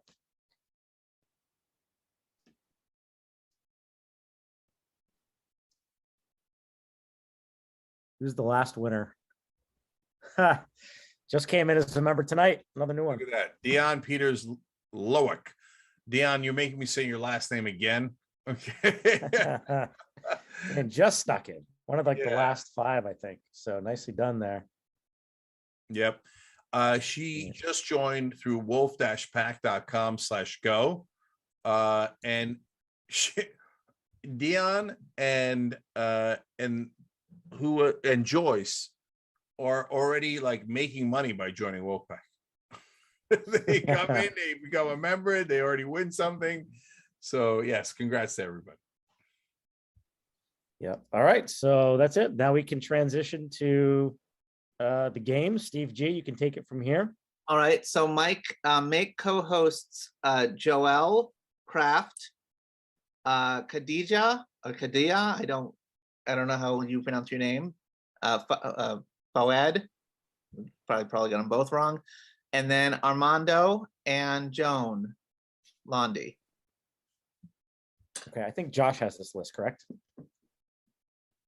Man in the background. I'm on it. Josh is the man in the background. That's The man right. in the background. Yeah. So, all right. This is obviously a party game that is fairly popular. It sometimes is, doesn't take a lot of effort. So we'll do as much of this as we can in the window of time that we have. So we're going to have 5 contestants. Basically, everybody is going to have one chance as what we call the presenter. The presenter is going to present 3 claims. 2 of them are true. 1 of them is a lie. These are things about their own lives, and so you can't, go Google or fact check anything. It has you have to do that. Now, after a presenter presents their 2 truths and 1 lie, and by the way, in any order that they want, they are trying to disguise their lie. In other words, they are trying to get you to guess something that is true, and they're trying to disguise their lie. There's going to be a period of a cross-examination by the other panelists, which means that, so I say, 1, I own a fully functional Apple IIc computer. 2, I was in a crowd scene in the movie Ghostbusters 2. 3, the first time I met a significant other's parents, I ended up in the hospital. And then the other people, the panelists are going to say, well, wait a minute. If you know it's fully functional, then what floppy disks do you have for that Apple IIc computer? What hospital was it? Now I might be like, I don't know. I wasn't driving the car. I was the one that was sick, so I don't know. I don't know what hospital. But basically, you're trying to make it as though all 3 of your claims are true. Is there a crowd scene in Ghostbusters 2? Who knows? But I have to sell it as though that is something that is true. By the way, there is. Anyway, after that period of cross-examination, which will be 90 seconds to 2 minutes, then there'll be a couple of audience questions. Basically, in that time, if you from the audience have something that you would like to ask the presenter about any of the 3 claims, I will pick out a couple from the audience. And at that point, the other panelists are going to determine, I think that A is the lie. I think that C is the lie. I think that, and you will get points for the participants. Each participant will get points if they correctly guess the lie. The presenter will get points if they guess, if the person guesses the truth and does not guess the lie. In addition to that, or at the same time, you in the audience will be polled, and you will get to have the opportunity to determine what your vote is. There are bonus points if the lie is hidden well enough from the audience, and there is an extra bonus if the presenter hides hides the lie from everybody, gets an extra thing. The top 2 will make a final round, but we're going to see how this works first of all with Joan. Joan, you're going to be the first presenter. Joan, you either have received or should have received, let me know if you didn't, something that you can read your 2 truths and your lie off of. I'll send it I've to got you them again. written down. Hey, Steve, super quick. Did I miss anybody, or do we have everybody available on video? Okay, so Joan, Joel, Armando, Cenk, Khadija. I have them. Yeah, Khadija, you can put your video on if you'd like. Yeah, unmute yourself, Khadija, and put your video on. By the way, Joel and Khadija won the auction, and we're using Armando and Joan because we wanted to have some people that have led interesting lives and would contribute in a fun way to this. Great. Joan. Actually, I'm signed in on another computer. So can you make the other person the co-host instead of this login? Sure. What's the name? It's still Khadija Fouad. It's just there's 2 of me in here. Gotcha. I'm gonna do you one better. I'm gonna make both co-hosts. That's how we roll. All right, you're all set. All right, Joan, give me in any order your 2 truths and your lie. Well, there was the blessed event, December 22nd, 1970, when Ted Cruz was born at my hospital in Calgary, Alberta, the Foothills Hospital, and darned if I wasn't a nurse. I can't say I was their nurse, but I was there. Number 2, when Lawrence Lessig declared his candidacy for presidency in 2016, he said he was going to run on campaign finance reform and then just resign if he got that passed. But he didn't declare running mate. So I decided the TYT Lizard ought to be his running mate. And I made him a campaign poster, Lessig Lizard 2016, and sent it to the TYT studios. Okay. Number 3, I got a call from a telemarketer in India, and I charmed him into telling me his real name. By the end of the conversation, he invited me to his house in Mumbai for a home-cooked meal by his wife. All right. Cross-examination begins now. So we all cross-examine Joan? We all cross-examine Joan. Okay, Well, what was the telemarketer's name? Well, he said his name was Steve. And I said, there's no way your name is Steve. And he says, why not, madam? And I said, you're clearly calling me from India. I could hear everybody talking in the background. So eventually he told me his name was Anjit. Anjit, okay. I had a similar experience, and I was like, I love your brother. I have my friends are Indian. It's okay. We don't mind that you're from India. It's okay. We love you. Anyways, what ask audience as well in the middle. You can ask questions in the chat if you want to. Okay. All right. I'll let What was the name of that hospital? Ted Cruz, where you work at? Foothills Hospital. Foothills Hospital, Calgary, Alberta. Foothills. Foothills. Somebody asked, how heavy was Ted Cruz? You know, I don't know that I was there, but I worked in labor and delivery at that hospital at that time. And how was I to know? Andrew Singh, we just answered what kind of a nurse she was, labor and delivery. When was The Lizard published? 2016. I sewed it up, mailed it to the studios, and it found its way onto a show along with the lizard costumes. 30 more seconds for Joan.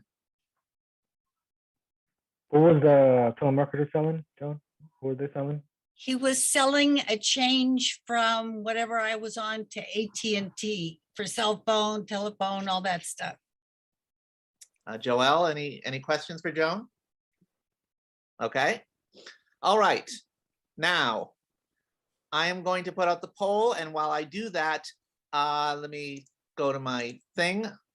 Armando, you are going to be the first person to guess. Guessing A is Ted Cruz, guessing B is Lessig Lizard, guessing C is the telemarketer. What is your guess? And you can give a few seconds of reasoning if you would like. I am going to say that the Ted Cruz hospital in the same hospital is a lie. Okay, Ted Cruz is a lie. Just because I'm going my gut. I don't think he's human. Khadija, what is your guess? I think the hospital is a lie. Thinks the hospital is a lie. Joelle, what is your guess? Sorry, I was trying to unmute. I think that the campaign poster is a lie. Okay, Cenk, what is your guess? So, number one, I agree with Justin that Joan is too good at this. Okay. Number two, having seen Joan in action on the phone, I don't think there isn't anyone she couldn't convince to make her a home-cooked meal, whether it's here or in India. Number two, from Calgary to Cancun makes sense. So I'm going with the lizard poster. I feel like there was a lot of lizard material. I don't quite remember the Lizard Lessig poster, so I think that one's the lie. And by the way, quick shout out, Davian Hall McKinsey just joined. So Davian, welcome. And wolf-pac.com/go to join. Go ahead. All right. So Joan, please reveal your lie. Number one, I actually did work at that hospital in labor and delivery, but not until 1975. So not until 5 years after. Yeah, I graduated in 1975. All right. So Armando will get points. Khadija will get points for this. And then Joan will get some points for fooling Joelle and fooling Cenk. Is there a Cenk Uygur who is playing this game? Okay. Cenk. I already love this game, and I love how excited Khadija got when she got the right answer for Joan. I'm right there with you, sister. And by the way, my middle name is Kadir, so it's kind of close. All right, so here are my 3 lies, and ooh, that was a tell. Two Your truths 2 and a truths lie. and 1 lie in. Oh, Yeah. I should. Bo asked me, do I want to share the poll results?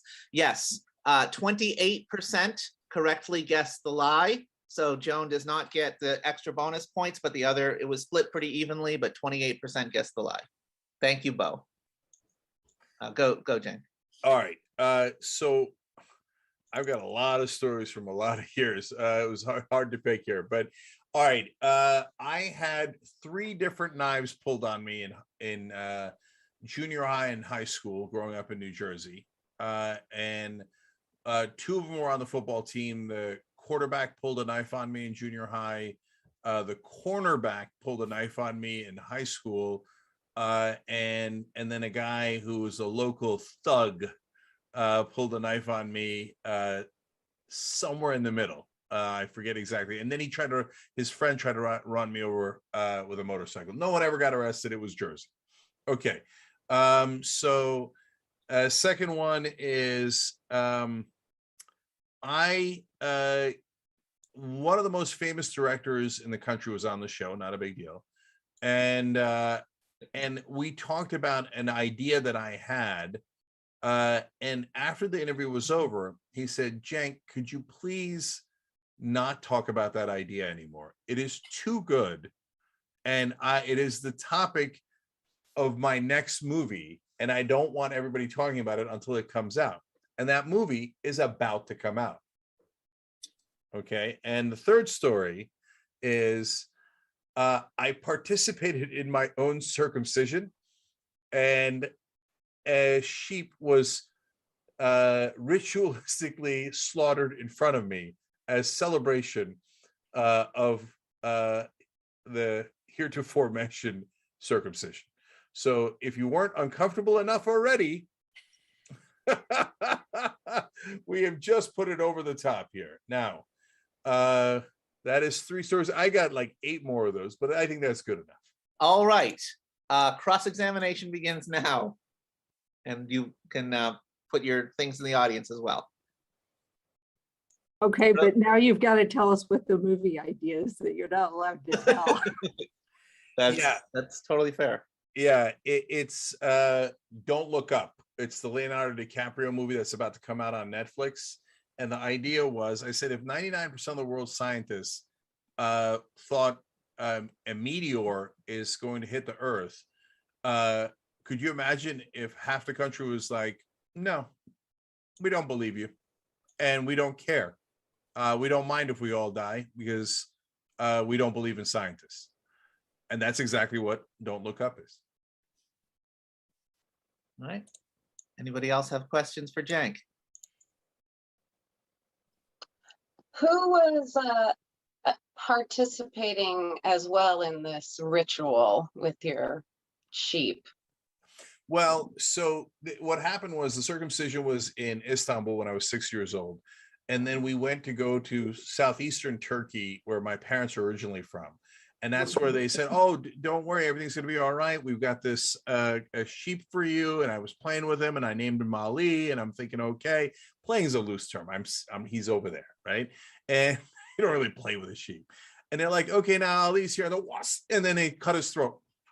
And then I'm like, what? And they're like, no, he was a sacrifice in your honor. Now, don't get freaked out. He was killed in a don't get freaked. He was killed in a halal way, okay? And of course. Yes, and it was, by the way, it's a great Muslim tradition because in your honor, yes, you eat a little piece of it, but you give most of it to the poor. Yes, I have family in Turkey too, so I do know this. But that's why I was asking questions. Yeah, it's to feed the poor. Yes. So the from the third one, what was the name of the cornerback that knifed you? Ed Jimenez. And I thought you guys were going to ask why, because I was dating his sister. Well, was it the knife pulled on the field, and was it part of the Soprano scene, or what was going on? It was after practice, And so he went to the locker, got it, and said, if you ever do anything that to basically dishonor my sister, you're gonna have to deal with me. All right. Any other questions for Cenk? Because it'll take me 1 Did second. you get injured by any of the knives? No, the quarterback came closest. He put the knife to my chest, basically, and the guy I was just having lunch with, Steve O, a lifelong friend, was there, and I told the quarterback, "Go for it, brother. What are you gonna do? I don't think you're gonna do it." And Steve told me he didn't know me at the time, and he just thought, this is a bad mother effer. Okay, I'm gonna be friends with this guy. So that one came the closest. Although the thug guy, and I forgot his name, he had the highest chance of actually doing it. The other guys weren't really gonna do it. Okay, in my opinion, I hope. but was it Shafrin or something like that? I thought there's some chance he's gonna do it. All right. Oh, I see what happened. Great. Okay, I'm launching the poll. At the same time, the poll should be launched right now. Well, let me go to thing for Cenk. Joelle, what is your guess?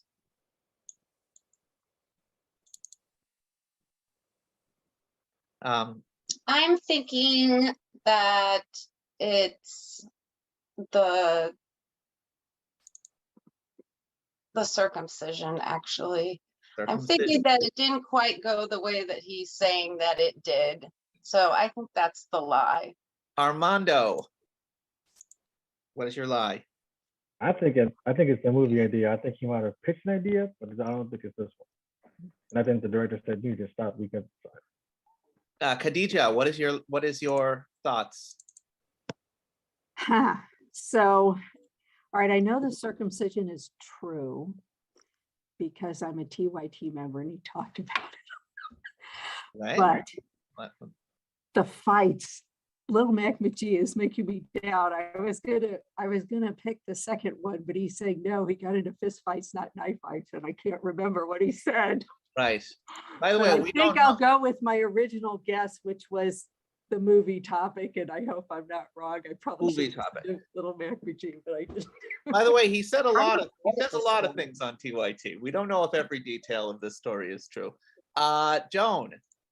I think number 3 is the lie. I know that number 1 is right, or I think I do.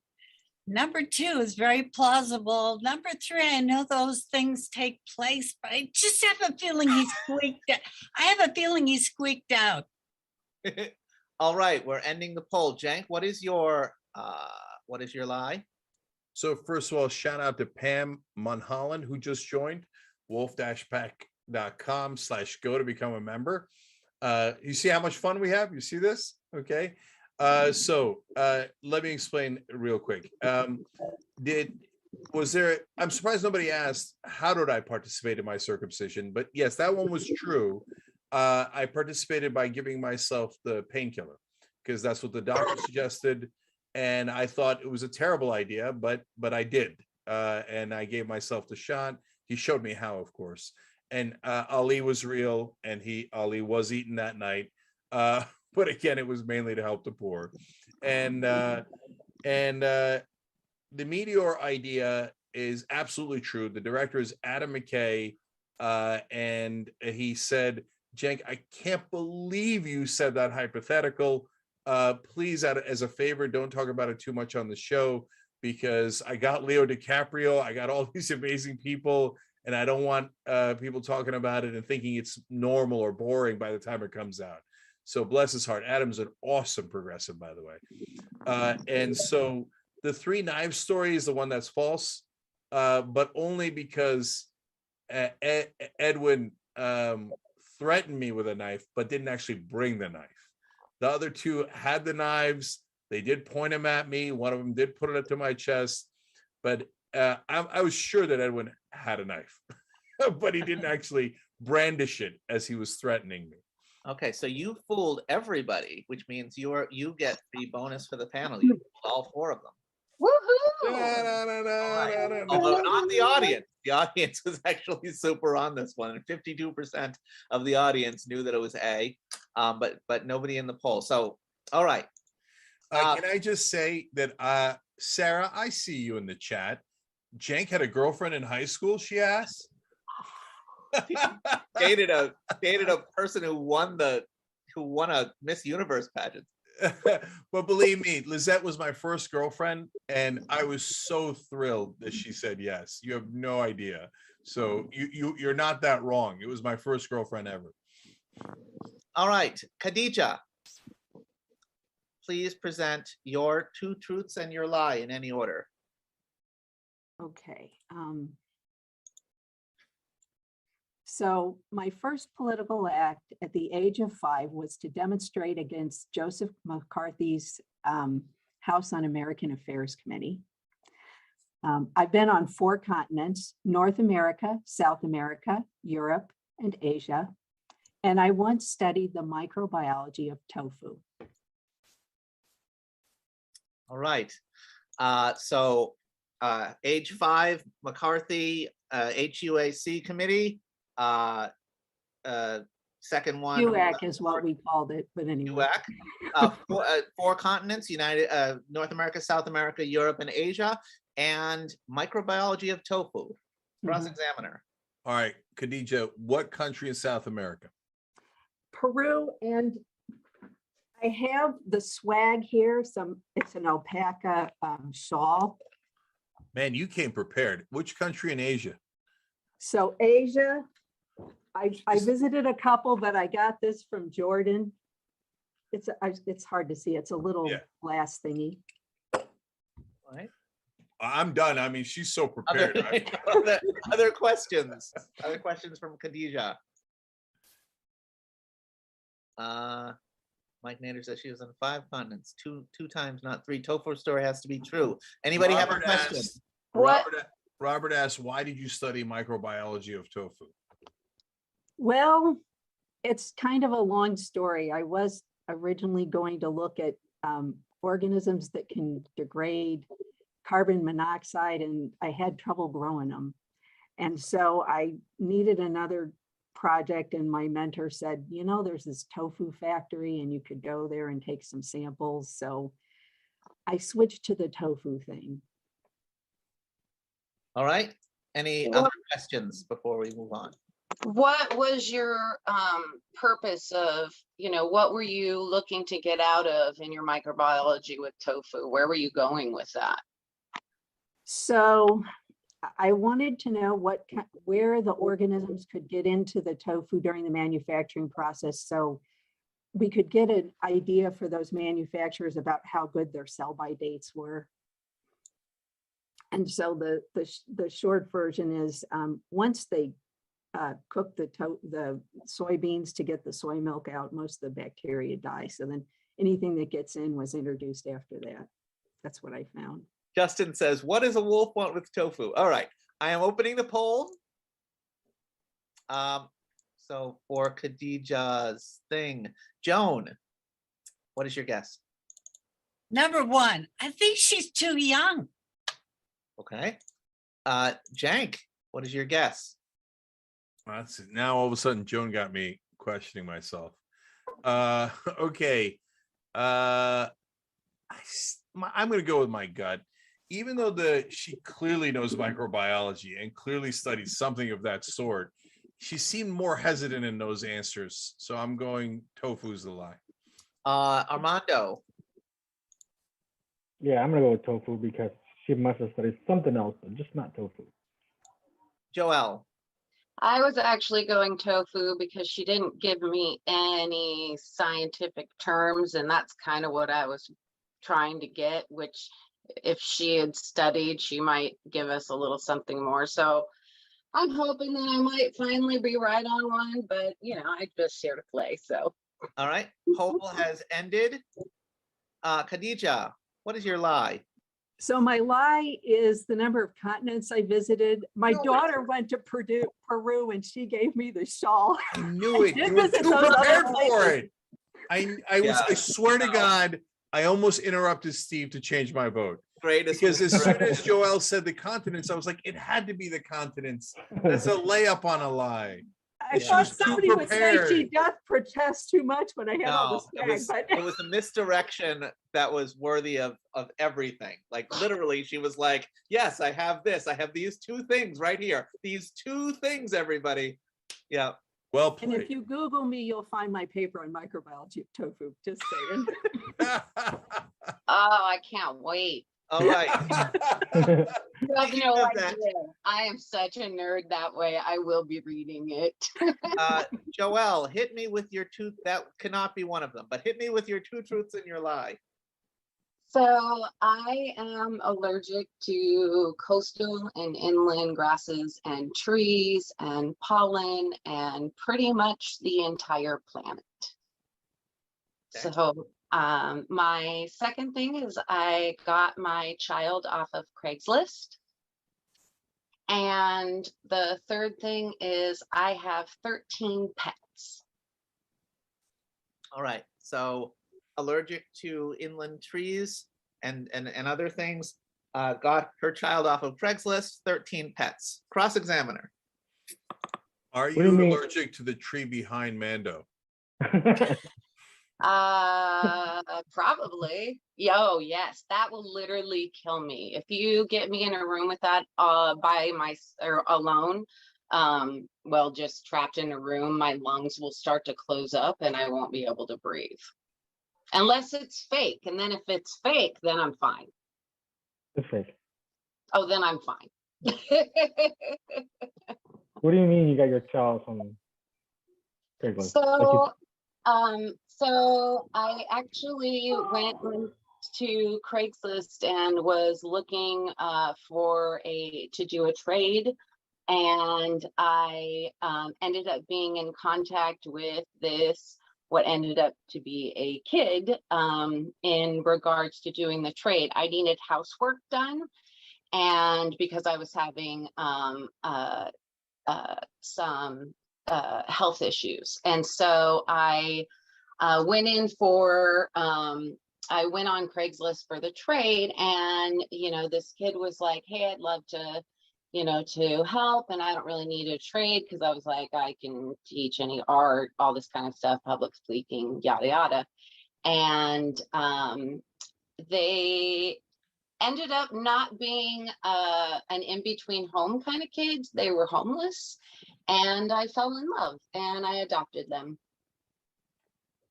Wow.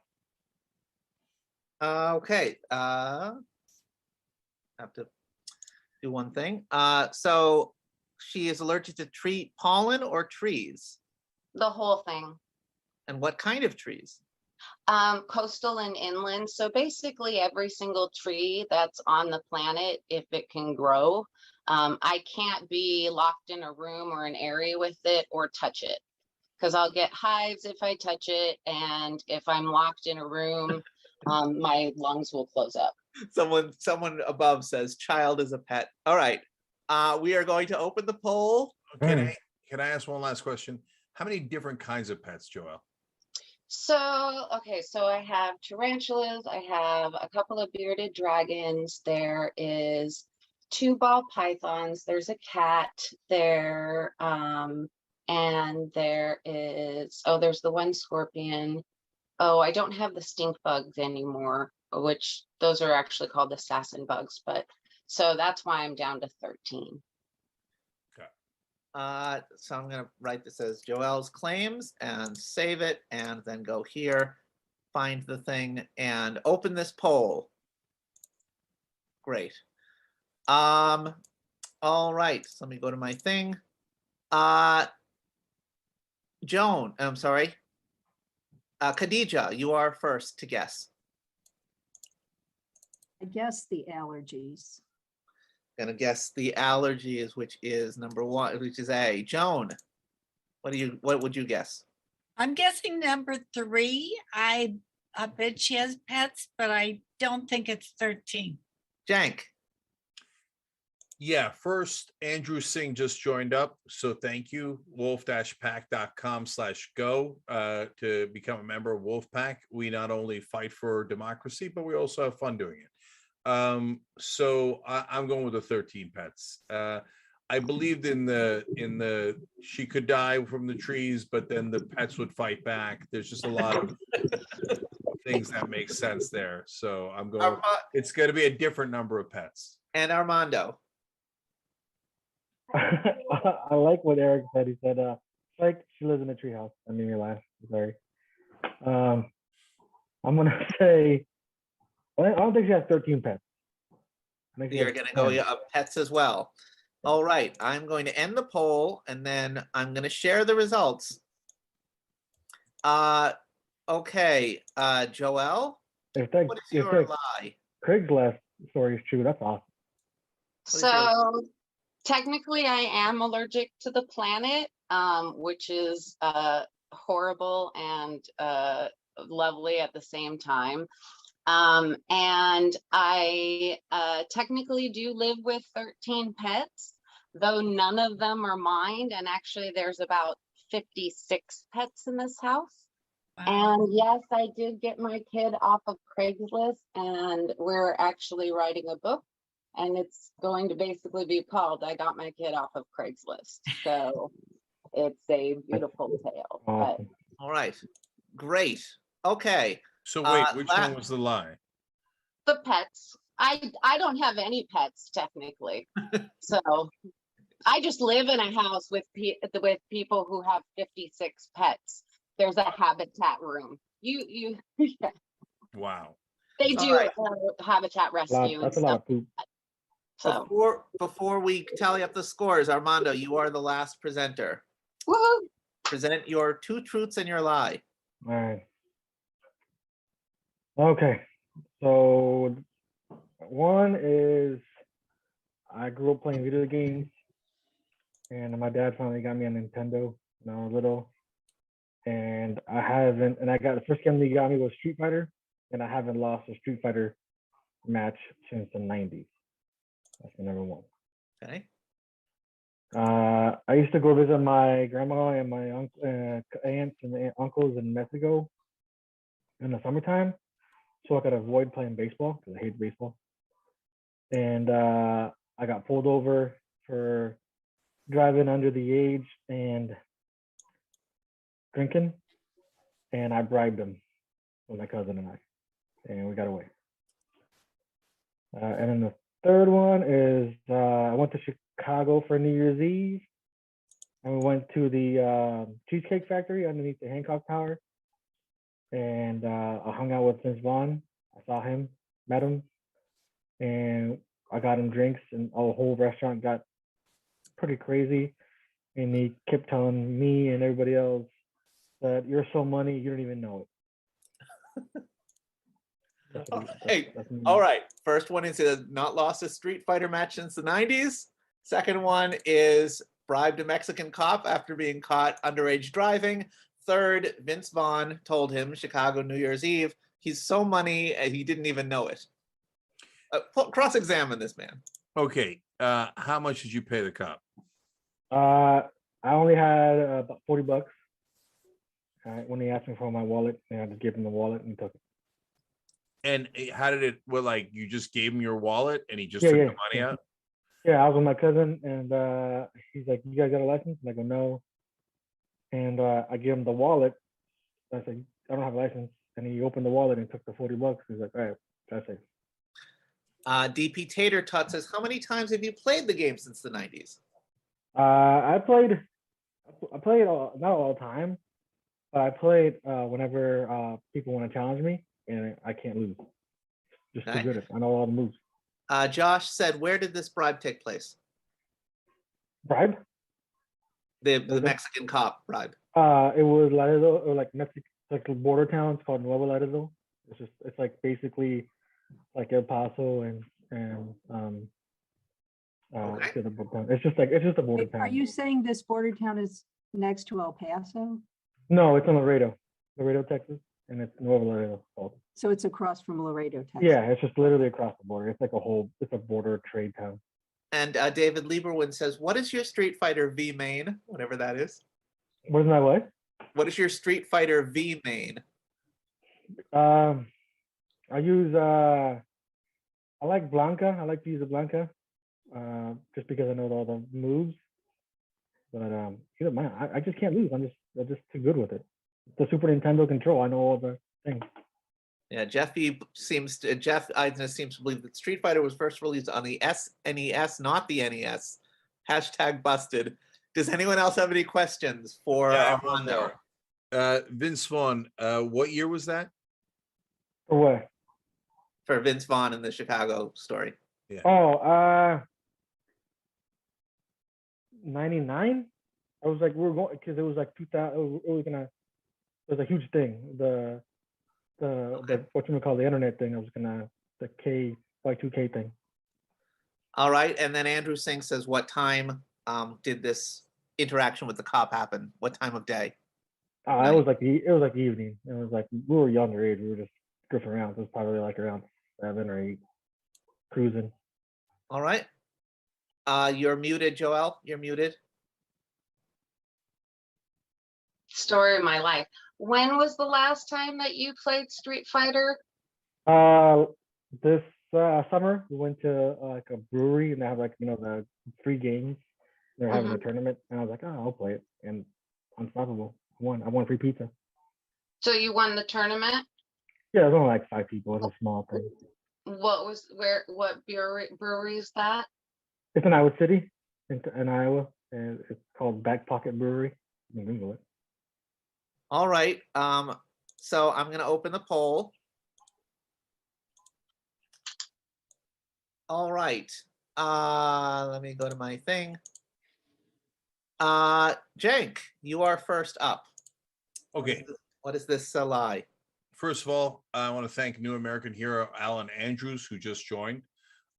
Wolf-Pac.com/go to join. Alan, you're the best. Thank you. I was tempted to guess the Street Fighter thing because I thought, wait, was it a Nintendo back then? Along the lines of what people were saying in the chat. I even Googled to see if it was on the Nintendo system. I don't know if that's allowed, but I did it. I'm just being honest about it. But I'm going with Vince Vaughn. He hesitated too much in that story, and he might have bought Vince Vaughn drinks, but he didn't say you're so money. He's too tired of saying that, is my guess. Okay. Joelle. I have to agree with Cenk on that. I thought he hesitated when Cenk asked him questions on it, and so that's kind of where I'm going. Khadija. So I'm the opposite of you two. The hesitation made me think he was trying to remember, and that's why he hesitated. So that made me think that one did happen. So I'm going to go with the Street Fight, not losing the Street Fighter as the lie. Okay, Joan. Well, I know you can bribe cops in Mexico. I know that for a fact because I lived in San Diego, California for 35 years. But I think $40 is too cheap. I think it's you need more money to bribe them. Okay. And the so next you poll think is that's a lie. who's cheaper to bribe, a Mexican cop or an American politician? All right, I'm ending the poll. This one is an overwhelming score. We'll see if this is true. Armando, what is your lie? The lie is he never said I was so money, but I did drink with him. He never said it was so money, but Armando did drink with him. And so you get the audience fooled bonus. All right. And so it'll take me about I finally got a point. Yeah, no, I feel so strong that he did, like, that I nailed the exact part of the lie. I'm not saying anything, I'm just saying. All right, it'll take me a couple of minutes to tally the scores for the finals, and so you guys can talk amongst yourselves about those truths and lies for just a minute while I figure out who won or who made it to the finals. I was going to say, maybe I was right about him remembering the date, but you sure got it on. Vince Vaughn never said that to him. Yeah. I think like Cenk said, I think he was so tired of saying it to people. I bet he didn't want to say it. No. I thought when Joel couldn't unmute that it was the tarantula walking across the keyboard. Uh, No, they are not out of their cages. They're all in theirs. Yeah, there's there's like 45. No, there's probably 45 to 50 tarantulas. There is a stink bug, or there used to be a stink bug. There is a there are 2 snakes, 3 bearded dragons. There is a cat. There used to be a fish. Yeah, there's 2 leopard geckos. Oh yeah. you could have a little bit of a Squid Games in there if you let them all out of their cage. Everybody's trying to They're in challenge the me now. habitat room, so they're in the habitat room.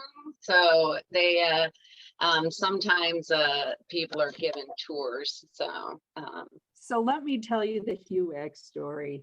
So when we were 5, my parents said, we're going to this political demonstration, against the House Un-American Affairs Committee. And we're like, what is that? And they said, well, they're the people that won't let Pete Seeger on TV. And we love Pete Seeger. We used to listen to his records all the time. We were like, no, you're not getting a babysitter. We have to go. And I had a sign that said, HUAC should get 5 cents a day for bubble gum. Why? Because I thought it was a little harsh to completely defund them. And my sister's picket sign said, put Pete Seeger on TV. And people looked at us and they thought our parents put us up to it. But no, we insisted that we had to go. That is the best. Now, didn't Vince Vaughn marry a girl from Calgary? I mean, aren't we tying this all together? Ted Cruz, me, Vince Vaughn, didn't he marry a real estate girl in Calgary? I don't remember, but I did once see him in a sandwich shop in LA. All right. 17. So the winner, the 2 finalists are going to be Cenk and Khadija, both of who got the big bonus for fooling all of the panelists. And so here is how this is going to work. 2 of the auction participants have submitted their own lies to this game. So there's going to be a third truth from both you, Khadija, and you, Cenk. And so a third true thing. It is going to be mixed in with 2 lies. One of the lies is going to be something that I made up. The other lie is going to be something from the auctioneer, from an auction winner. You're going to have to try to sell all 3 of them as though they're all true. There'll be no cross-examination. It's just going to be an audience poll. The winner of this game is which person fools the audience better. So give me one more second to go to my other thing and put this in here. No, that's the wrong thing. Folders for markup. Here it is. So this is going to be, I'm going to send this to you, Khadija, in just one second.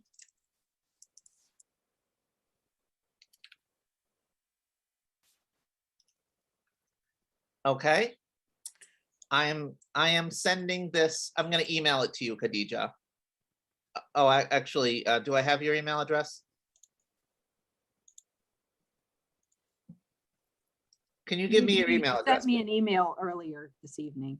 I did send you an email earlier this evening. Cool Science. Yeah, if you give out her email address, everybody's going to be asking her for the research on microbiology on tofu. That is actually Joelle. No, only I want it. I want it. You're going to be blowing up her email. Don't do that. Okay. And then no idea, Cenk. Cenk, I will privately send you in Zoom. I will send you your document. Oh, wait a minute. I cannot send you. Okay. There's going to be a missing element. You're going to fill in that missing element with your truth, but I didn't get it beforehand, so you'll know what to do. Yeah. Okay. And so there is your document. Make sure you can open it. Khadija, make sure that you can open yours. And we're going to go with Khadija first. Checking my email and I don't see it in there. Okay, I'm just going to send it to you. I'm going to send it to you in Zoom. Okay. Send it to you in Zoom. Sorry about this, everybody. And here is your document. And Cenk, you have yours. I don't see a document. It says that you did something, but I don't see a document. In the thing, you should have something that says docs.google.com. It's just a Oh, link my bad. I see it now. to a document. And Cenk, you're going to read those 3 claims. And when you say sell it, Steve, are we pretending all 3 is ours? Correct. You are pretending that all 3 of these are true to your life. And you are trying to fool the audience as to which one is true. All right. So Khadija, you can go first. Okay. I'm going to stress, remember, for the audience, there's going to be a poll in this. In this round, you are trying to guess the true thing. 2 of them are lies. One sent in by me, one sent in by somebody who won an auction item. You are trying to guess the truth when we give out the polls, which will be in just a second. Okay. So I have an aunt who makes foam costumes that mascots wear. I had a letter to the editor published in Ms. Magazine when I was 12 years old. I have been living with MS for 26 years. Weird Al Yankovic once LOL'd at one of my jokes during an internet chat. Y'all know how funny I am, so this has got to be true. So was that 3 or was that 4? 4. Okay. So they got to guess which one of those is true, right?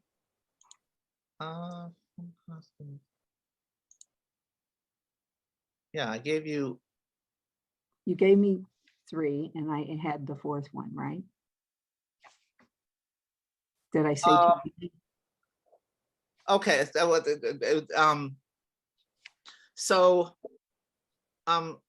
Can you repeat those? And I'll one of them is one that we're going to eliminate immediately. But just repeat. Oh dear. Okay, wait a minute. Let me get all right.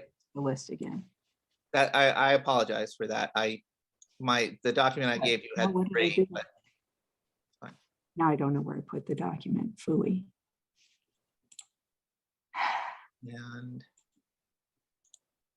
rats. What did I do with it?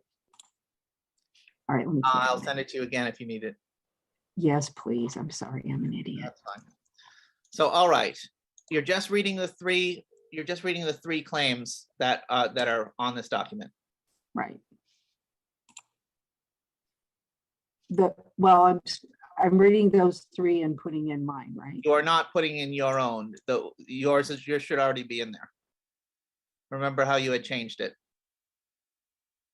Okay. That makes sense. Does that make sense? No. All right, I'll read what I read before. Okay, I have an aunt who makes foam costumes I have an aunt who makes foam costumes that mascots wear. I had a letter to the editor published in Ms. Magazine when I was 12. I've been living with MS for 26 years, and Weird Al Yankovic once LOL'd at one of my jokes during an internet chat. Okay, so we're going to switch this up a little bit.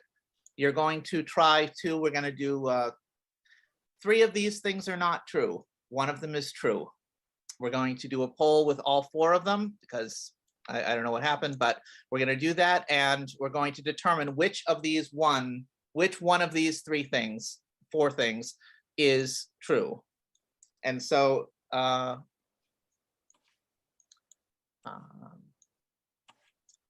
first one is aunt foam costumes.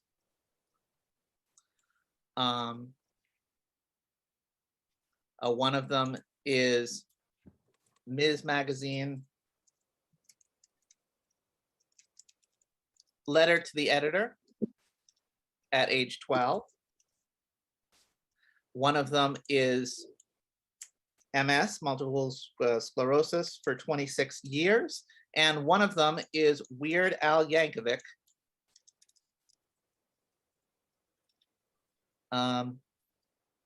LOL'd at joke in chat room. So we have that. Save it. Put it there. Polls. I have to deactivate.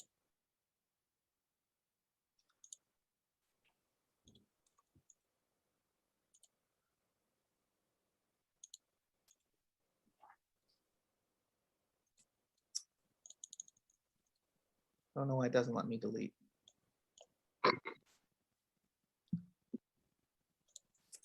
All right. It says that the other poll is share results. Stop sharing. Maybe it'll let me deactivate that way. Apologies for to everybody for this. Ended. Activated. Good. Polls. Launch. All right. Everyone gets the opportunity to try to vote in this poll. Remember, you are trying to guess the thing that is true. In the meantime, Cenk, since you are here, I'm going to add something to your document. Oh, I see. Now you're doing a late entrant to try to throw me off. Not a big deal. Not a big deal. I'm a professional. Okay. People in the chat said that they're icing the kicker. Trying to get you thrown off with the weight here.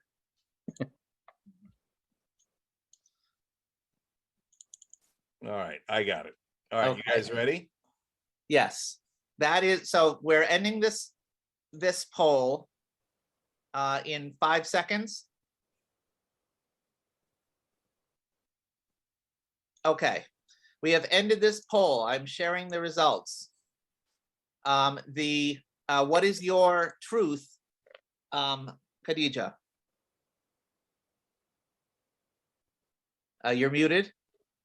Suspense. Sorry, my truth is that I did have a letter to the editor published at age 12. Yeah. Truth is that you did have a letter to the editor published at age 12. So 40% guessed your truth. All right. Cenk, you should have 4 items. I do. Okay, you guys ready? Here we go. I once sat across from Tina Fey on a bus. I've got a lot of those stories. A lot of sandwich shops, a lot of buses. Speaking of which, I once had a CIA director come up to me and tell me secrets and then tell me not to share them. I played 300 hours of Animal Crossing New Horizons game, which is deeply embarrassing, both because I did it and because I counted. And as a kid, I thought LMNO was a single letter, because HIJK, LMNOP. And to be fair to me, English was a second language. All right, creating this thing right now. So the first one was Tina Fey bus. Second one was CIA agent. What had happened with the CIA agent? Cenk, CIA director, please. Director told me secrets and told me not to share them. Told you secrets not to share. Third one was the one where the fourth one was LMNOP. What was the third one? It's the Animal Crossing. Yes. And 300 hours of Animal Crossing New Horizons, or Horizon, whatever it is. All right, save it. Great. Put this thing in.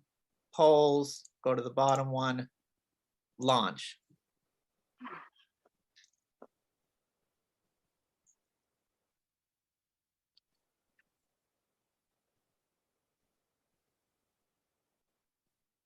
$300. You play that at work and everything. That's a lot of hours. A lot of hours. I don't even know what it is about. It is LMNO. You would think there would be separate letters. All right, we're going to close this in 5 seconds.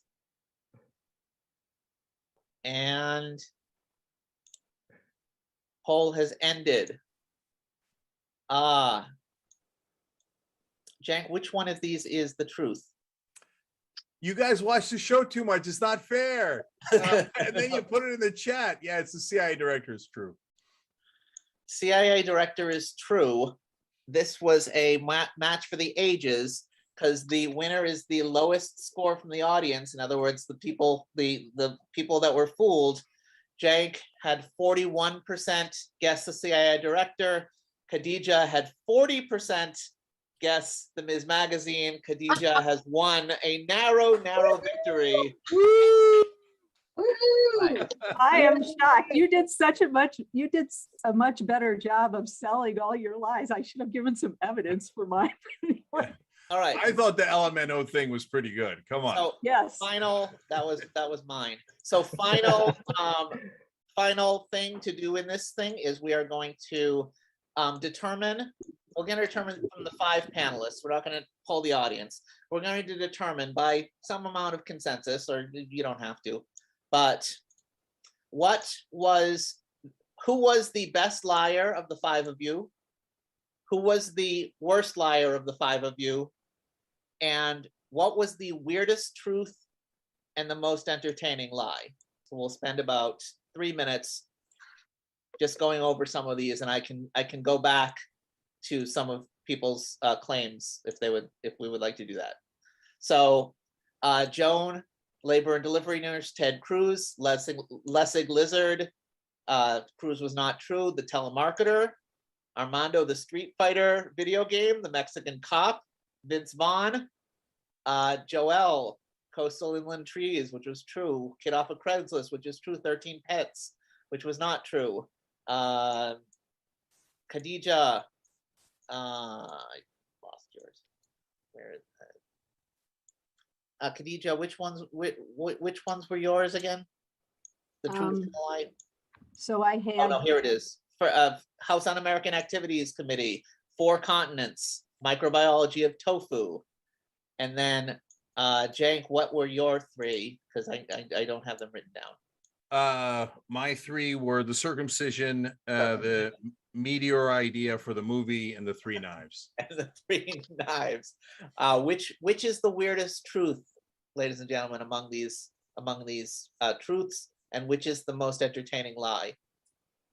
Definitely the Craigslist. The best truth is buying a kid off Nest than Craigslist. That's amazing. Yeah, and I definitely want to read that book when it comes out. Yeah. It's a really good story because he had been on the streets for a long time, and now he has his master's in social work, all because of him. And he's doing the work. He's been working with houseless people ever since, and he worked in shelters while he was living in one. So. How about the most entertaining lie? Wow. The Animal Crossing lie came from Natalie. Eclectic Miscellanea, as Cenk says, gave us the lie about Ms. Magazine. The rest of the lies were from me. No. The Ms. The lie about the Ms. was true. Oh, the Ms. Magazine was true. Yeah. We had the lie from Eclectic about Weird Al Yankovic was his lie. I just want to say I thought for sure that one of my lies one of my truths was going to win, because it's not fair. I have like the directors and CIA guys and all this stuff, and Joel just totally kicked my ass with that amazing story of getting the kid from the Craigslist. And I agree with Eric that the real question is whose book is going to come out first, Joel's or mine? You know what, Cenk? You and I, it's going to be neck and neck. I think it's going to be neck and neck because I know I'll get the one that has pictures. I do. I'm a TYT press on. Wow. So, yeah, I had to rent. So, and then actually, my girlfriend is Anita Schumacher, who is the organizing director of Washington State. So That's awesome. yeah. So it's so I was like really excited. I'm like, I want to be a part of this. Like, I was So, trying to do stuff.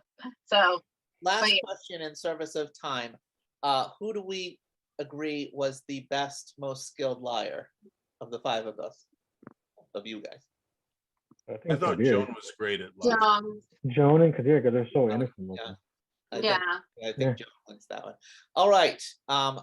So we're gonna continue playing other games. Cenk, you are relieved of obligations for the night. But if you want to say something before you go. Yeah, I just want to say, I guess one thing. So look, guys, we've been around for 10 years and we've had some amazing moments, both together as friends and working together, people that didn't know each other, but now know each other, love each other, etc. We've also had some amazing victories. We've had tough times, heartbreaking losses. We've had, parties turn against us. We have lived sometimes. We'll do 2 truths and a lie about Wolf-Pac one day. Did a double rainbow actually come out after winning the committee in Washington? And did they really sing, what was it? Amazing Grace. Amazing Grace in Vermont after the victory. Anyway, but through the hard times, why have I remained hopeful? One, keeping it real, there is no choice. The only other choice is surrender. So that's never going to happen. And so that's point one. Point two is I know we're going to win. And so it's a little unfair because because the plan was always to get media support, because without media, it's super, super hard to get our message out, right? And to be able to affect how politicians think and how folks think about these issues. And part of the reason I started Just Democrats was to get legislators to make that argument for us. And that's been challenging. There's been other priorities, and this has got put in the back burner a little bit. And I was not super happy about that, but we've tried 100 different things, etc. But good news, TYT is going really great. Okay, and we will be one of the major news networks. So already we're winning online in many different ways, but we're going to get to a point where we're large enough, we're going to be able to move the national narrative. We just are. And what I'm going to do, and I promise to you guys, and you know it and you'll see it, is anyone who is in favor of corruption and money in politics, I am going to embarrass them so thoroughly until, and I'm going to do it to enough politicians and end their careers enough times that until somebody goes, this isn't fair, man, we can't fight this. They have all the volunteers in the world. You know how many volunteers have signed up for Wolf-Pac throughout the years? Over 50,000. Okay. And we're going to get right wing to join us. And some already have, but we're going to get it a lot more. And it's going to be an amazing movement of actual left wing and right wing working together. And we are going to get enormous popular support behind this. We're going to take this base of volunteers that is amazing, and we're going to put them in all the states, and I'm going to get you the media cavalry. And when we join all of those forces in a pincer move, if you will, we're going to out the corruption, and it is going to be too humiliating for them not to give in. And if they don't, we're going to eliminate enough of them until they realize, oh, if I want to keep my power, I don't have a choice. I must give in to Wolf-Pac. So we're going to say from here on out, I'm going to say, you guys are going to say it. When we talk to legislators, we must insist. Okay. So you might have this reason and that reason, and you got a policy paper from this group or that group, and somebody else called you. That's not interesting to us. We must insist that you be against corruption, because we can't do this without democracy. We just can't do anything without democracy. So we will forever insist, and we will win. Right. All right. I love you guys. Have fun. I don't know if I mentioned this, but wolf-pac.com/go. Okay. Right. All right, guys. Thanks, Have a great Cenk. night. Thank you very much, Appreciate you, Cenk. Jim. Thanks, Cenk. Thanks, Good night. Jane. Have a good night. All right. Thank you, guys. All right. I want to take this opportunity for anybody that wants to do movie clips with me, Steve Geller Music at gmail.com. I'll give you instructions. We have tons of stuff to do.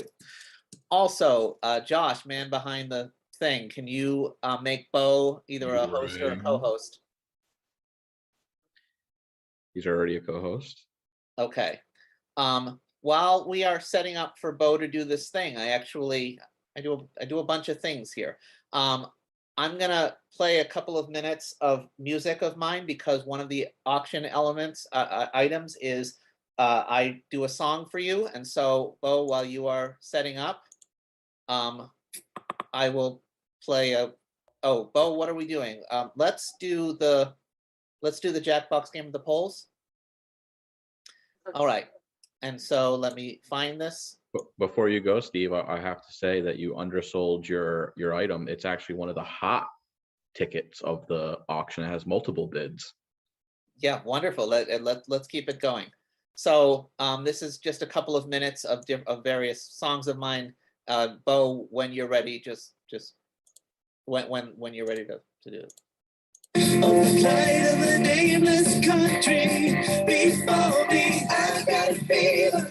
And the prescription is not more common, but that would be pretty awesome if the sound could make you feel well. But oh well, I'm a believer. In the morning, my head will stop spinning. If I can live my life in freedom and dream of a new beginning. Oh, I'm a believer. Oh, I got a feeling. 50 candy, that would be a nightmare. 500,000 pennies. That menu, so that pretty. Okay. That entire thing is going to be attached as a link to that thing. And so, but in the interest of time, we're going to move on. So, Josh, can you make co-hosts or whatever we do of Bill, yourself, Natalie,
Thanks for listening to the full episode of The Young Turks. Support our work, listen ad-free, access members-only bonus content, and more by subscribing to Apple Podcasts at apple.co/TYT. I'm your host, Cenk Uygur, and I'll see you soon.